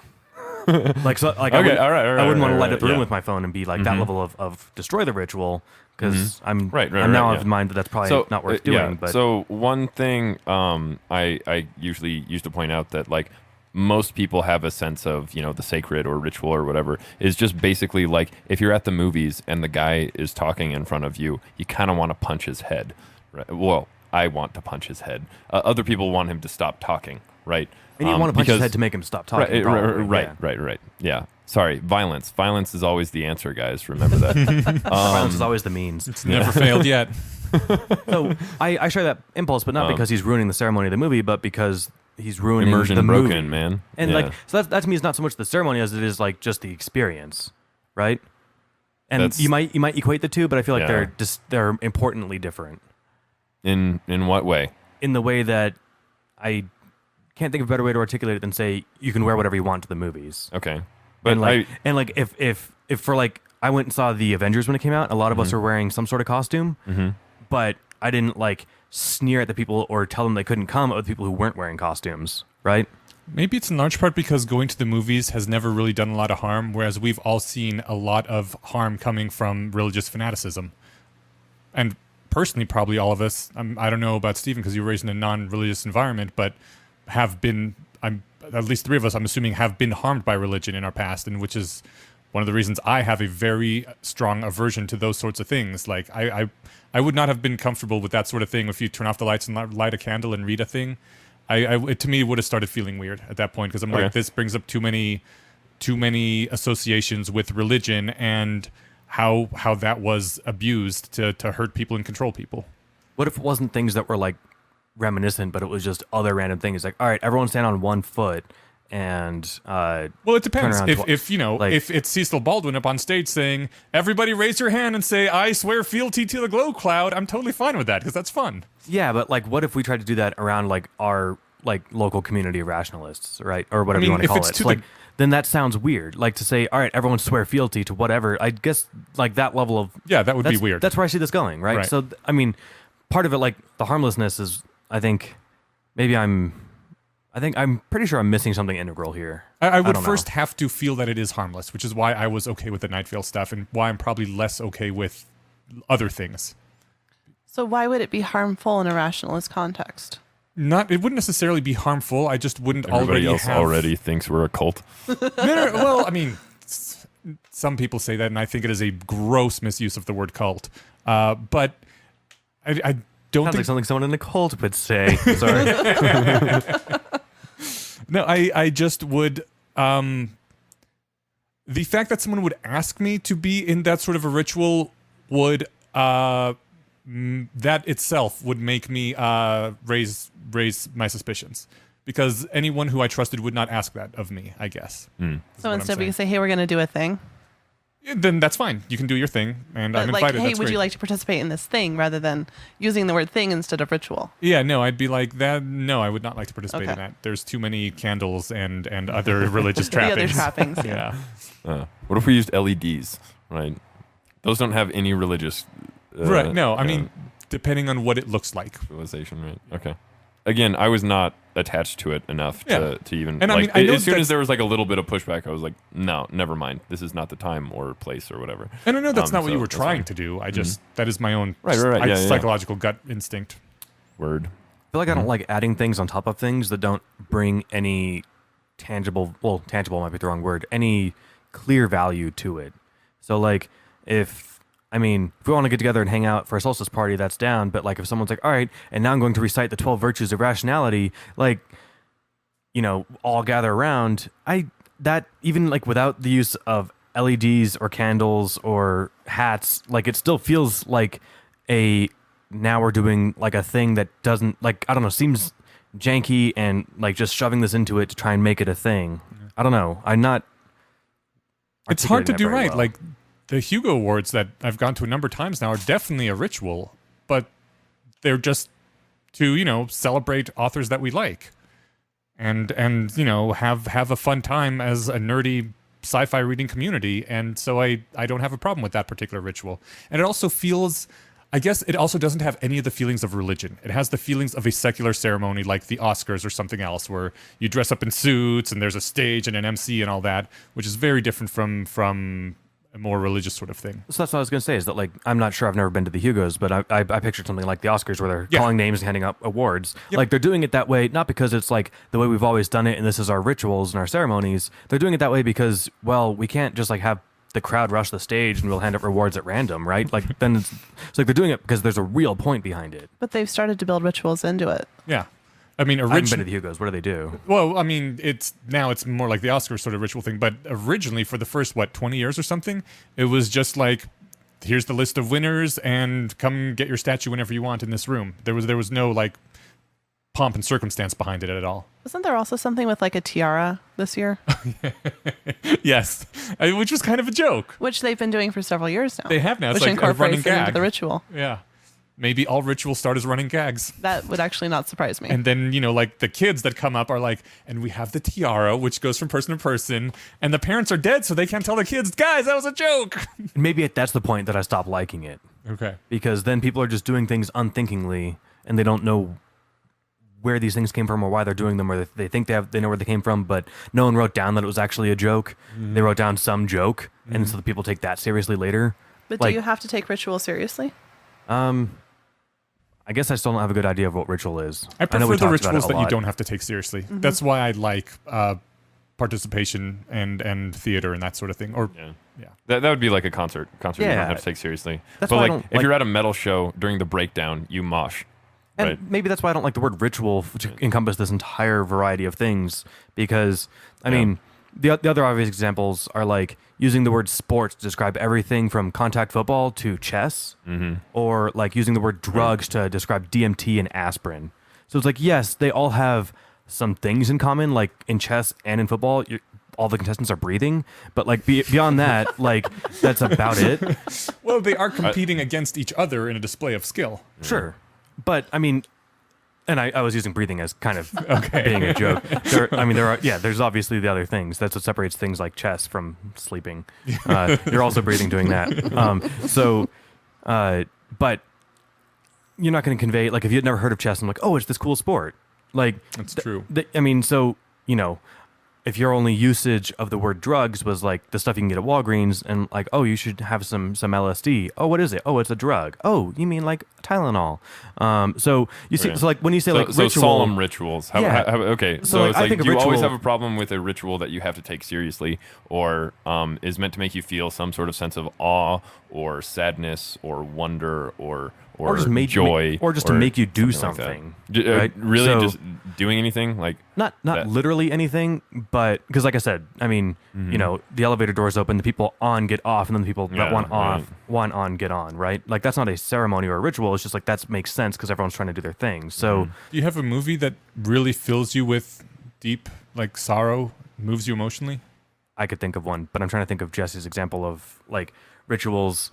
I think maybe it's because ritual to me always meant one thing, and now I'm being told there's this whole other class of things that it means. Okay, so we can just have it be whatever you. I mean, if I'm missing a lot of labels, the I'm value totally fine. of that if we see it, I suppose. Yeah, so I think what it was like, I pictured. I'm trying to think of another example, but I'm stuck on the other ones. So I had in my head what ritual meant as like the kinds of things that you do at churches. Not even churches, because that's a specific kind of thing that people don't like. But or I don't know. I think a ritual is anything that is a thing that tries to subsume yourself of sense and self-identity into a broader hive mind sort communal of thing. Communal, feeling. So like in that sense, Like I think a graduation ceremony is supposed to instill that sense of awe and that you are part of something greater. You're this class going forward into the world, and yeah, most people don't take it that seriously, but at least that's the intent, right? But you don't even have to take it seriously. Like even goofing around during a graduation ceremony, you're still part of that graduation ceremony and joining there with your classmates. So, but I mean, you're not joining in like the part of the ceremony that they're trying to make ritualistic. No, that's because the adults are stupid. Right. So my mental schema of sports is things like, you know, basketball and football and hockey. And you're like, oh no, what about chess?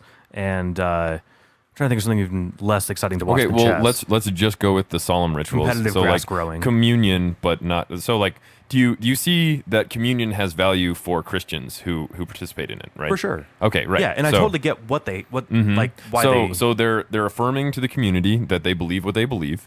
They're taking part in some sort of ceremony to you know show that, and then you know they're having a solemn moment, right? And they're like, hey, you know this whole Jesus guy was really important to us, and he told us to do this thing to remember him, and we're all going to sit here and remember him together, all at the same time. I think the examples I used way back in December when we were talking about it was like, I think we all kind of share similar, not similar, like, you know, we all think Jesus is rad or something. He seemed like an all right dude, right? But insofar as right. Insofar as not when he created an invention. Well, never mind. All right, thought crime and whatever. Anyway, ignoring all that, right? So like I feel like we all kind of think that like sometimes life is hard. You know, love is a powerful emotion. You know, death is scary sometimes, or you know, just life is scary sometimes. You know, sometimes we feel really small. Things like that, right? Where it's like these are all things that most of us can feel sometimes. So I think as rationalists, also we could add a few things to that, like the world would be better if people thought through things more. Yeah, I suppose so. In the specific way that we like, right? Yeah. Because our ritual tries to focus at least a little bit on that. Mm-hmm. Right.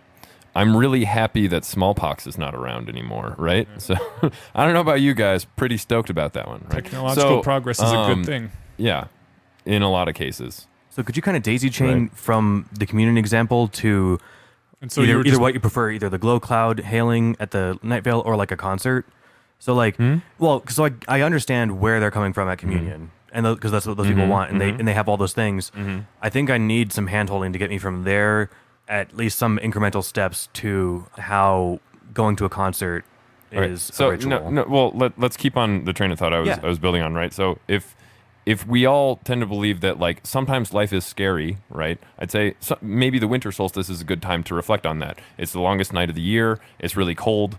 A long time ago, people would die around that time or start to die because they were starving or freezing, right? If they weren't prepared. Long and full of horrors. Right. Yeah. Uh-huh. Isn't it terrors? It is terrors. Yeah. Damn it. I ruined a Game of Thrones quote. You know, when you put it that way, I kind of... Right. So you did this once before, and again, it makes me want to attend the ritual. Right. Yeah. I'm like, that is very so that's it. It's like we all kind of feel that every once in a while, right? It might be nice to feel that all at the same time together in the same place. Yeah. Right. And when you say that was way, the main point I want to go to your I was ritual. going for, right? Yeah. See, don't you want to go to my ritual light now? candles and recite verses? You don't to have do that. to. You don't have to, right? But that's where I'm confused. It's more, like getting together and not dying all night. It sounds like a great idea. The lighting thing is so there's fewer distractions, right? So you dim the lights for if you want everybody to focus on a specific thing. Same thing for movies or theater or whatever. You dim all the side lights and you focus on the main thing. So the reason I brought up a candle is candles are good mood lighting, man. Sure. They don't. I hate blue light at nighttime. Everyone hates blue light. Well, not everybody realizes they hate blue light at nighttime, though. It's weird. Not everyone has tried flux in their laptops. Right. Well, yeah. Doesn't that like track our shit? Everything track. Your laptop already is tracking your shit. All right. Whatever. Anyway, so like the reason I say like bring up a candle and read a thing is because like I'm thinking of a few specific things, like some of the sequences or like things that Scott Alexander has written, or there's this big. I think it's on like almost everything is broken, almost no one is evil. Yeah. Jay. The smallpox one, right? Yeah, right. 500 million, but not one more. Right. I was like, I read that and I'm like, that's really fucking cool. Like I think that's a really, really cool piece. So like reading that with a group of people, it's like maybe everybody else will feel the same thing I felt when I read that if they're hearing it for the first time, or even not for the first time. They're just set aside this time of year every year to focus on this thing and to be stoked about it, right? Because like you can't every day say, so glad I didn't die of chickenpox or smallpox or whatever. Glad I don't have the polio. And so people forget about how useful vaccines are. But if you dedicated one day a year to that sort of thing, maybe. Right. Also, practicing gratitude, I think, is really valuable. Like, saying thanks before you eat, right? I think that's a great ritual. Honestly, that I still kind of do in my own way. My lady friend, she always says, blessings, and then we eat. It's great. I can dig it. and I don't mind at all. I'm like, yeah, I should probably, be reminded to, be thankful more often. Being thankful. I mean, just for like a purely selfish reason, the more thankful you are, generally, the more happy you are, right? So even if you don't see the value in it inherently, you can get something out of that way. So you kind of see my point there, where it's like maybe a solemn ritual even is like specifically. That's what I was going for, and that's why I was going for it. But if people are resistant to it, they're not going to enjoy it. They're not going to want to be there, and I'm not going to do it, right? So that's why I didn't do it. Yeah, some things you said really resonated with me, and I want to get to those in just 1 second. But I'm trying to think of Norman Borlaug. So it'd be one thing if your wife or your lady friend wants to say blessings and then you eat. If she said, now let's hold hands for 30 seconds and close our eyes and give our thanks to Norman Borlaug for creating all of this awesome food for us to eat.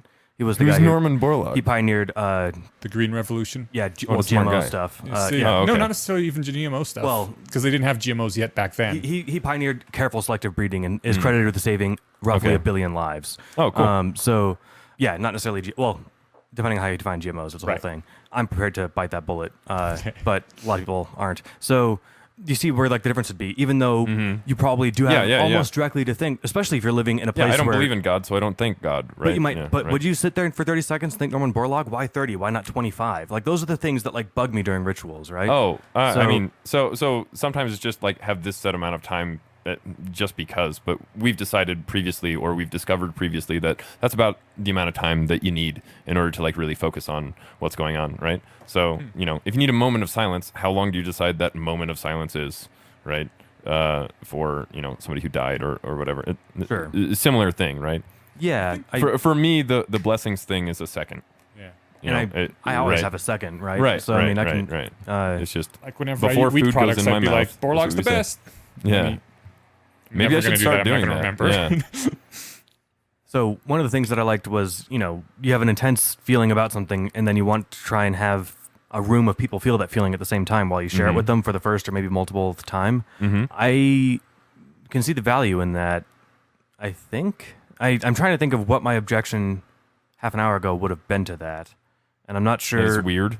Well, other than it is weird, right? Well, I mean, weird is never. I mean, I'm signed up for cryonics. I do a lot of it. weird things. Yeah, right. So I'm not so much repelled by weird, but I think it's nerd. Like it's the Go read a book.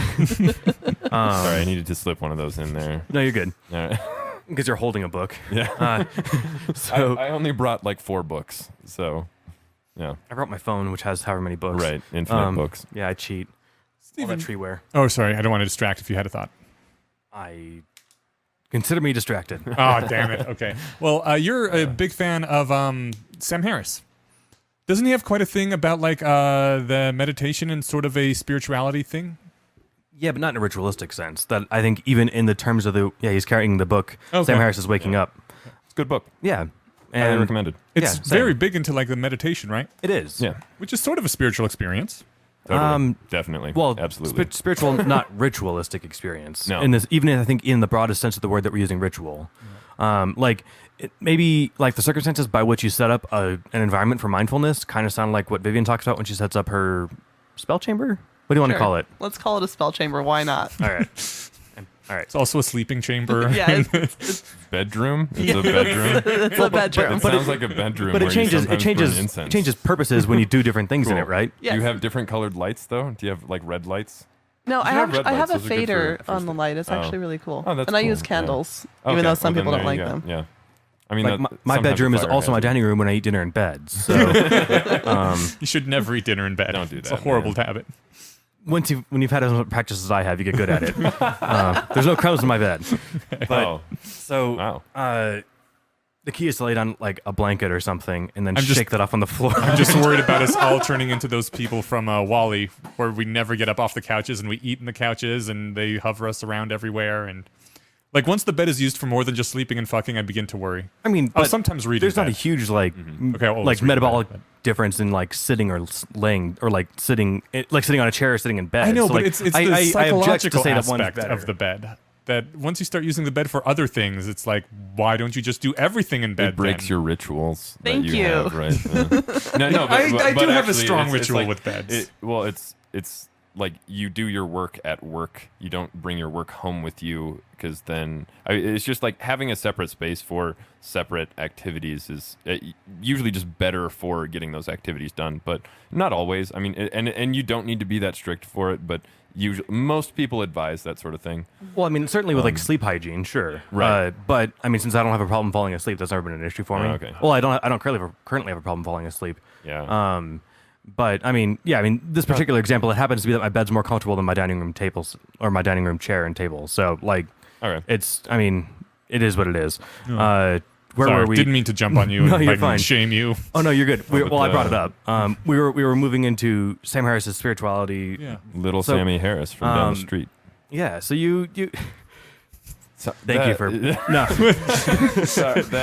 I do that from time to time. It's Little probably Stevie Zuber from down the street. It's just fun. It gives an image of like that person like riding a single speed chewing bubble gum. It's great. I like it a lot. Okay. I can. Yeah. All right. Yeah. Keeps you from building up anyone too high in your head. Yeah, Like if people I did that suppose with the so. Pope every now and then. I just That would think be it's awesome funny. if you did that with the Pope. Yeah, I might I think actually it's like enjoy way that. funnier than it actually is. So it's a joke that I just tell over and over and over again. To keep the Pope, humanized in my head, I just picture his hat falling off when he's wiping his ass. The new Pope So- doesn't. He probably takes it off before I'm sure he does. goes The to new the Pope But then I doesn't wonder if even he wear wipes his the own The ass new or if he Pope has somebody doesn't does wear it the for him. hat Oh, because okay. he's Pope afraid of it doesn't- falling off. Yeah, Uh-huh. he doesn't ride in the Pope mobile either. So No, that's the new actually Pope pretty seems like legit. a pretty cool dude from everything I can. I mean, as far again, as popes for go, as far a as popes go, right? Yeah. Like I mean, there's Like, mafia bosses that are pretty not- good right, for for mafia right, bosses. right, yeah. But yeah, But as far as popes go, yeah. yeah. Best Anyway, one in my living memory, anyway. yeah. Well, you've been through what, 3? Yeah, which is a lot of popes actually. it is. So Pope Ratzinger John was the only Paul? one to have stepped down, was the second one to have. Benedict. Yeah, well, wasn't he the second one to have stepped down Ever? before dying? Yeah. Yeah. Yeah. So that was kind of cool. So that's why I got 3 popes. Anyway, so Sam Harris's definition of spirituality, I think he sort of moves the goalposts, sort of like moving the goalposts with the definition of witchcraft, except there's not a better word for what he's talking Yeah. about. Whereas there probably is with like the- witchcraft. But it's the not the as whole fun. first chapter is him talking about. Again, waking up by saying good book. I'd suggest it, but It's about time someone other than me is pitching Sam Harris's stuff on the show. So thank you. I think, especially this book. Yeah, I like it better than his other ones that I've read. Yeah. Except maybe Lying. I really liked Lying. Well, I think the difference is like reading like Richard Dawkins, or what was his anti-theism book? The God Delusion. The God Delusion, Yeah. versus reading Unweaving the Rainbow. Like one book is about something like, this is driving me nuts. I gotta, get my thoughts out about this, and people, might read it. And others like, this is really cool. I love it. Let me talk about it. So it's a Right, very right. different tone of book. Yeah. And it's more. It's more personal. Like it talks about his personal life too. That too. Yeah. So I don't know. I enjoy it a lot. But yeah, the whole first chapter is basically like, I don't have a better word for what I'm describing. I'm not describing like ethereal spirits or like, beings or entities that interact with this world. I'm talking about, a specific set of like feelings and the practices you can put into place to make those feelings come about. And there's no better word than spirituality, really. Like I could make one up, but that's really stupid, and I'm not going to do that. So, yeah, that's. Yeah. I don't know. I think there's an audio version of that too, which you can. It's an audio link version to. of just about everything nowadays. Well, I mean, like that's out for free that you can just link to instead of like the for first purchase chapter sort of thing. is the Warren's first chapter, website, right, which is what he goes through, and also the last chapter, which nice. is about. I think it's like drugs and the meaning of life is his title for it, but it's basically like psychedelics did this for me, and this is what they can do, and this is why they're important. That's actually what got me off the fence on psychedelics. Yeah. So yeah, I think he uses the word spirituality because it encompasses what people who use that word in the hokey sense, it encompasses part of what they're getting at. So like contemplativeness doesn't really pack the same punch as like having a range of experiences. And so that's what he's getting at there. There's also the important distinction that like the kinds of practices that he describes in the book are not the kinds of things that you need to believe things on insufficient evidence in order to do. So like mindfulness meditation where you're focusing on breathing is not where you're not reciting a mantra in your head, especially not one that you don't understand. Did you have any? You brought it up the book. Did you have anything you wanted to get into, or just curious what your thoughts were on how he treats spirituality? Because I haven't actually read it myself. I just knew you were a big Sam Harris fan, so you'd probably read it. Yeah, it's fun. I do think it. I mean, it'll like spirituality in the Sam Harrisian sense encompasses everything from like good contemplative mindfulness meditation to an intense acid trip. So that's the kind of stuff that he's talking about. Not necessarily where you're Holy Ghosting at the church, right? So, although that's another way to get the same kind of effect. I think that's totally within the whole spirituality thing. I just think people who Holy Ghost might say that the way they do it is the only way to do it. Whereas Harris' version is broader. Yeah. I think there's a good article again by Sam Harris. I think it's called like Islam and the Misuses of Ecstasy. That's exactly what I was going to say. Right. Yeah. So it gets into that where it's basically like, look, I've been a part of these sorts of rituals before that like Muslims do on, in regular practice or whatever. And like, yeah, they have an effect. Like they do something real and measurable, and you'll notice it. Maybe not measurable, but like you feel it, right? If you do it and you're told over and over again that this is like, this is coming from this specific God or whatever, then like that'll probably really affirm what you already believe about all this stuff. But they're misusing this ecstasy that they're creating through ritual, and he makes the case in the book. He makes the case in the book that all religions are basically doing that. Yeah. In the essay that you're talking about, he links to a video where it's like a very passionate. The speaker, I forget what I don't think it was necessarily an imam. It was whatever the speaker was clearly emotionally charged. The audience is having visible feelings. He's and then he he's puts like the singing captions a up. sermon. Yeah. And then the it's word beautiful, really. Like it sounds. Well, if you don't understand the words. Well, yeah, right. The second you understand the words, And- then it changes a very different context. And then it's like those who do not believe will be burning for it's something like that. But it's like it's this incredible, powerful moment for all the people that are in the audience or I think that's probably what right. turns off most people who are worried about these sorts of rituals, is that we're worried it will be that same sort of misuse of ecstasy. I feel like that's a safe assumption. That's or at least and there's for really a lot of people. I'd agree with that. I think that's fine, but you're wrong Right. because you can just look into what we're doing, right? So it like that's where you do the whole. I don't know if this counts as like system 1, system 2 sort of thing, but you use your rational mind to work through like what's going on. Okay, where's this going to take me? Is this a place I want to go? And that's exactly how I participate in ritual. I assess it, determine if it's something I actually want to participate in, and then if I am interested in participating in it, then I will fully do so. I don't blame some people, though, for being along the lines of, well, I can't fully trust that I can suss out all those things by myself, so to err on the side of caution, I'm not going to participate. Or just like you can't always see everything. Or you try to rationally examine. Ritual might all smell the same to some people, right? So and if it has the smell of a misuse of ecstasy, even if it's a proper use of ecstasy, it's like it's still has all these warning or just signs. Ecstasy at all. Yeah, literal people ecstasy. are scared. I mean, Yeah. No, I don't mean the drug. I mean the experience of ecstasy. Some people are. I mean, they're like actually scared of,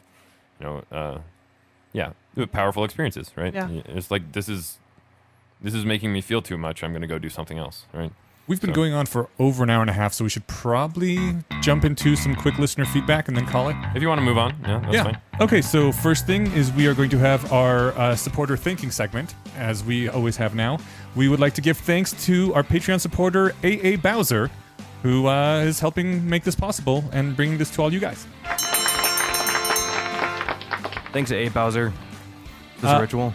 This is just polite. Actually kind of a ritual. But this is just also courtesy. It's not even. It's not solemn, so it doesn't fit Steven's spookiness. Right. Solemnness is part of also an ingredient. Do you not like solemn things? Do you like serious movies? No, actually, the things that like when you're thinking of sharing like moving things, I was thinking specifically of solemn things, and that sounded appealing. I think it's the idea of like forcing that on somebody, or like having to convincingly, or having to try and fake it. No, they shouldn't be forced. I have an issue with like having children participate in them because I think children can totally gain something from certain rituals, but I don't think they're equipped to understand what's going on, really.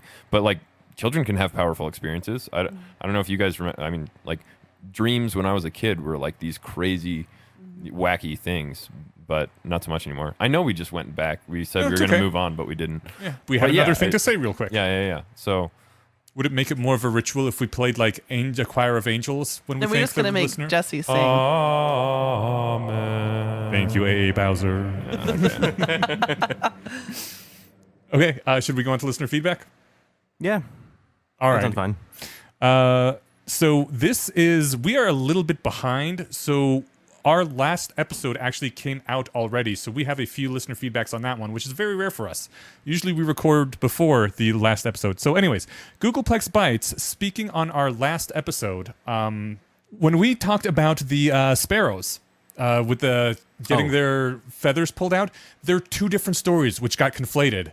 One of them is about Kim Jong-il, who for his grandfather had these, but his father rather, had a quilt made out of the chest feathers of the sparrows because they are the softest ones and decimated the sparrow population. And I linked to that one. Apparently there is a different one that does include Mao. Mao in 1958 was told that sparrows eat the rice grains, and that's affecting production. So he ordered all the sparrows killed to increase yields. And I'm sure that ended great. Yeah, by April 1960, the Chinese leaders realized that sparrows also ate large amounts of insects, and so rice yields decreased substantially. Yeah. So that's a really good example. Thank you for sharing that. That fits perfectly. Yeah. And I mean, sorry the sparrows got shafted twice in just a few decades. That sucks. Yeah. Googleplex Byte also said, in a different comment, illegible humans, this was an interesting point I thought, illegible humans by their nature can only be assessed as a collective. So modern day individualism and all its benefits exist because of legibilization of the state. Only legible humans have strong property rights. Only legible humans can have a one person equals one vote policy. Only legible humans fit into modern economic markets, which is actually true. It's one of the points that was made in those articles. Only legible humans can be factored into utilitarianism. I thought that was an interesting comment. And only legible humans can participate in science, which I think some of those may be true. Definitely the ones using the government social technologies, like one person, one vote, and strong property rights. You'd have to be a legible human to the state to make those work. Yeah. So there may be more benefits to legibility than we were letting on in that last episode. Well, certainly, like you get all the benefits of having an organized system, right? And we did talk about the relative safety of knowing that you could depend on law enforcement or something in many situations. Googleplex specifically said that science and utilitarianism only become possible in individualistic societies, and those are only possible through legibility. Mm-hmm. See, I don't know, because even if you're in a non-organized collective, you could still say, well, I'm going to give my $5 to whatever system that would help distribute it evenly, but that requires some legibility, right? Yeah. I guess you could still say I'm going to give my $5 to this beggar and not my friend just because I like him, right? So that's still more utilitarian. Maybe you need to be effective, because you could also do science in the sense that you could measure what you're doing and tell people about it or whatever. Yeah. Or check your beliefs systematically against nature, which is my favorite definition, even though it's kind of vaguey. Yeah, I don't think you necessarily need to be legible to the state to do science.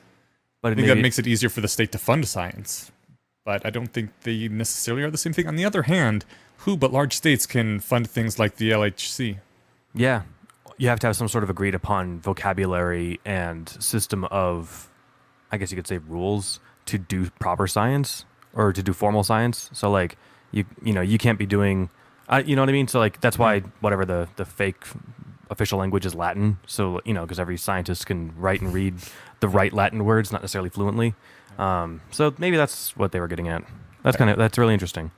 GadBB, I think is the name, also from our subreddit, made a comment on when we had the transhumanism podcast and we talked about AIs controlling every aspect of our life because they know this stuff better than we do, and how that was like weird and icky, and we didn't know how we felt about that, or I didn't anyway. You guys had different opinions. But GadBB says, every time you talked about that, I am reminded of Scotland's laws on consent and autonomy, specifically the Adults with Incapacity Act, which in my opinion is a remarkable piece of ethical lawmaking. And he has quite a long thing here, which I will not read all of it. I would recommend people read the post. It seems like a wonderful model to use for superhuman artificial intelligence things. But the law has an emphasis on maximizing autonomy and minimizing interference. And consent in the law is defined as being the expressed agreement of a patient who understands the options, alternatives, and their associated costs, risks, and benefits. And when someone can't do that, the state, first of all, has to make a reasonable effort to assist them to understand these things. But if they can't, the state can make the decisions for them in some cases, but they have to be as non-interfering as possible and have very clear benefits. And the views of the person, what they would have wanted if they were not incapacitated, must be taken account, such as taking into account, their past history or what their friends and family say about them. And if someone with assistance can have an opinion on something, they are allowed to make the wrong decision, even for terrible reasons. I thought these all seemed like really cool things. So being able to opt out was something that I think we kind of agreed on during the transhuman episode. Mm-hmm. For the rest of it, I feel like that's sort of where we were at, but the problem was like, how can you inform somebody of something that they can't really understand? Yeah. So whether it's, you literally need to be as smart in relation to, or rather like you need to scale like from us to ants, but up again. And like, so how can I explain anything to somebody like that? Or how can I have anything explained to me other than being told, look, trust me? But I mean, even like, I'm assuming like, so I do like the spirit of what that's getting at, but I'm thinking of like, you go to the doctor and they're like, yeah, you're going to need surgery and here's all the great reasons. Well, like they could even list out your two alternatives, but you don't have 20 years of medical experience to weigh those options. Like in what sense do you really have informed consent? Right. Like you just, there's too much to cover. So I don't know if that solves the problem other than gives like another way to look at it. Yeah. Right. Maybe you'd have more time to explain stuff. If we're running in simulated time, you'd be like, all right, here, step into my office. It'll take 2 days of outside time and inside it'll be all the 50 years I need to explain all this shit to you. Oh, Jesus. But it won't be uncomfortable. I don't know. But then you have to trust them for that. How will 50 years in that room not be uncomfortable? Fuck. So, all right, come in this room. It'll only be an hour. I don't think I would want to age 50 subjective years either. I was thinking in simulated time where it wouldn't be. Right, but in simulated time, my mind is still aging to 50 years. Like, I've gone through 50 years of life. It's been 50 years since I saw my loved ones so that I could make this stupid decision. So even if only 2 days passed for everyone else. So then I'm not trying to ruin the point because I do like where it's getting at. I want to reemphasize that. But then I'm thinking, okay, well then we could just Neo-Matrix this into your brain. Like, he learns Kung Fu. Mm-hmm. But how do you know if you want to know it or if you'll change if you know it? Yeah. Like, unless they can, So at that point, you do just need to kind of trust the super intelligence that you're dealing with. And that like, well, look, I ran all these simulations and you liked all of them. So I'm pretty sure it'll be fine. And when I'm pretty sure, it's pretty damn sure. Mm-hmm. I don't know what else you could go on. Yeah, I don't know. Okay. All right. Thank you for that feedback. Swindle says, we talked about Dunbar's number in the last episode, and actually this episode too. Swindle says on our homepage, thebayesianconspiracy.com, you touched briefly on Dunbar's work in this episode. It's a bit more complex than you explained, and a bit more far-reaching than a single number, so he just goes into a little more detail for us. Dunbar correlated brain size with social group size. The short version is that, yes, a post-human of some sort that will have a higher intelligence will almost certainly have a higher Dunbar number. And also, Dunbar's number is actually a set of many numbers that match up to various intimacy levels.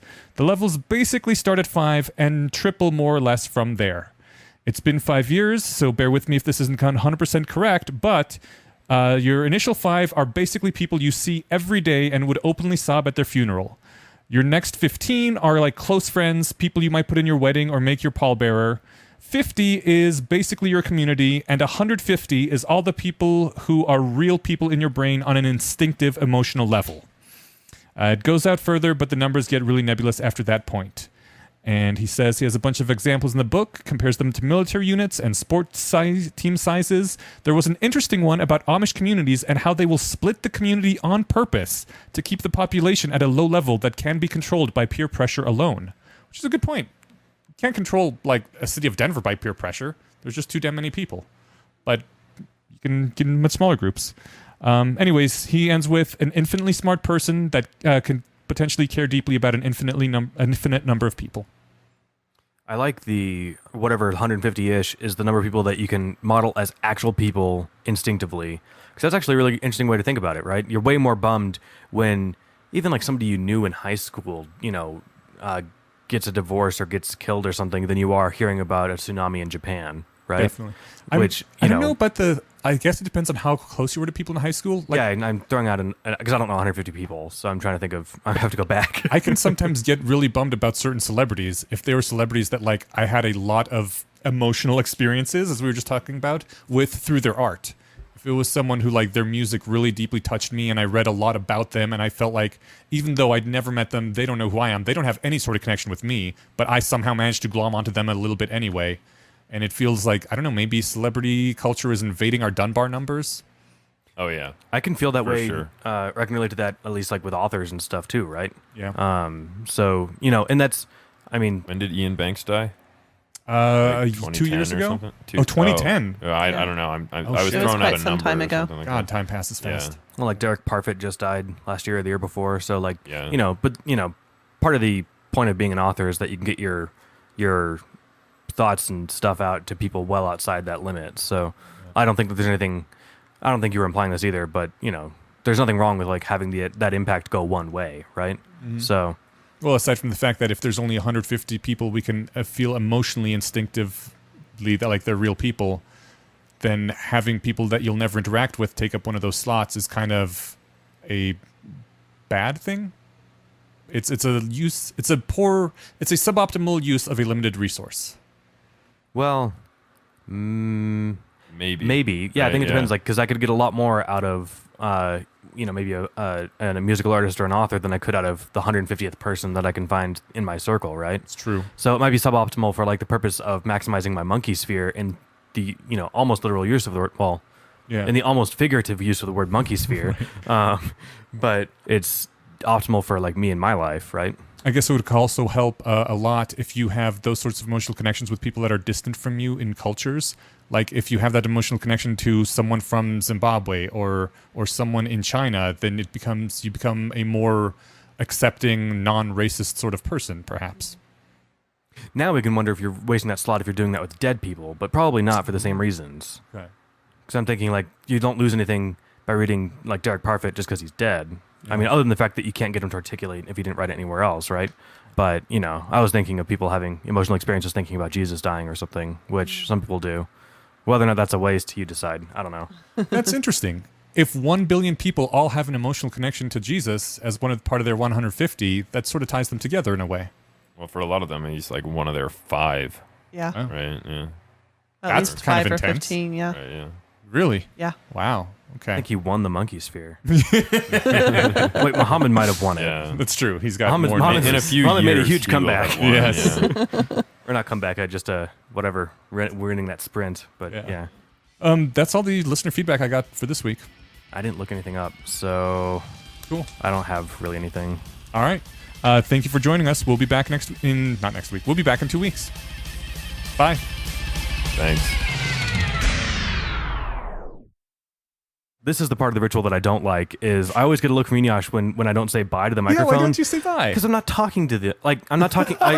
I'm talking to the listeners abstractly. Yeah. I'm not saying bye like, hey, see you later. Like that feels forced. All right, fine. I will never ask you to say bye No, again. I mean, I'm sorry. No, I don't want to make you do anything you're uncomfortable doing. Oh, it's not so uncomfortable that it. I mean, does it have a value? I kind of. If anyone writes in on this, that's basically what I'm going to go with.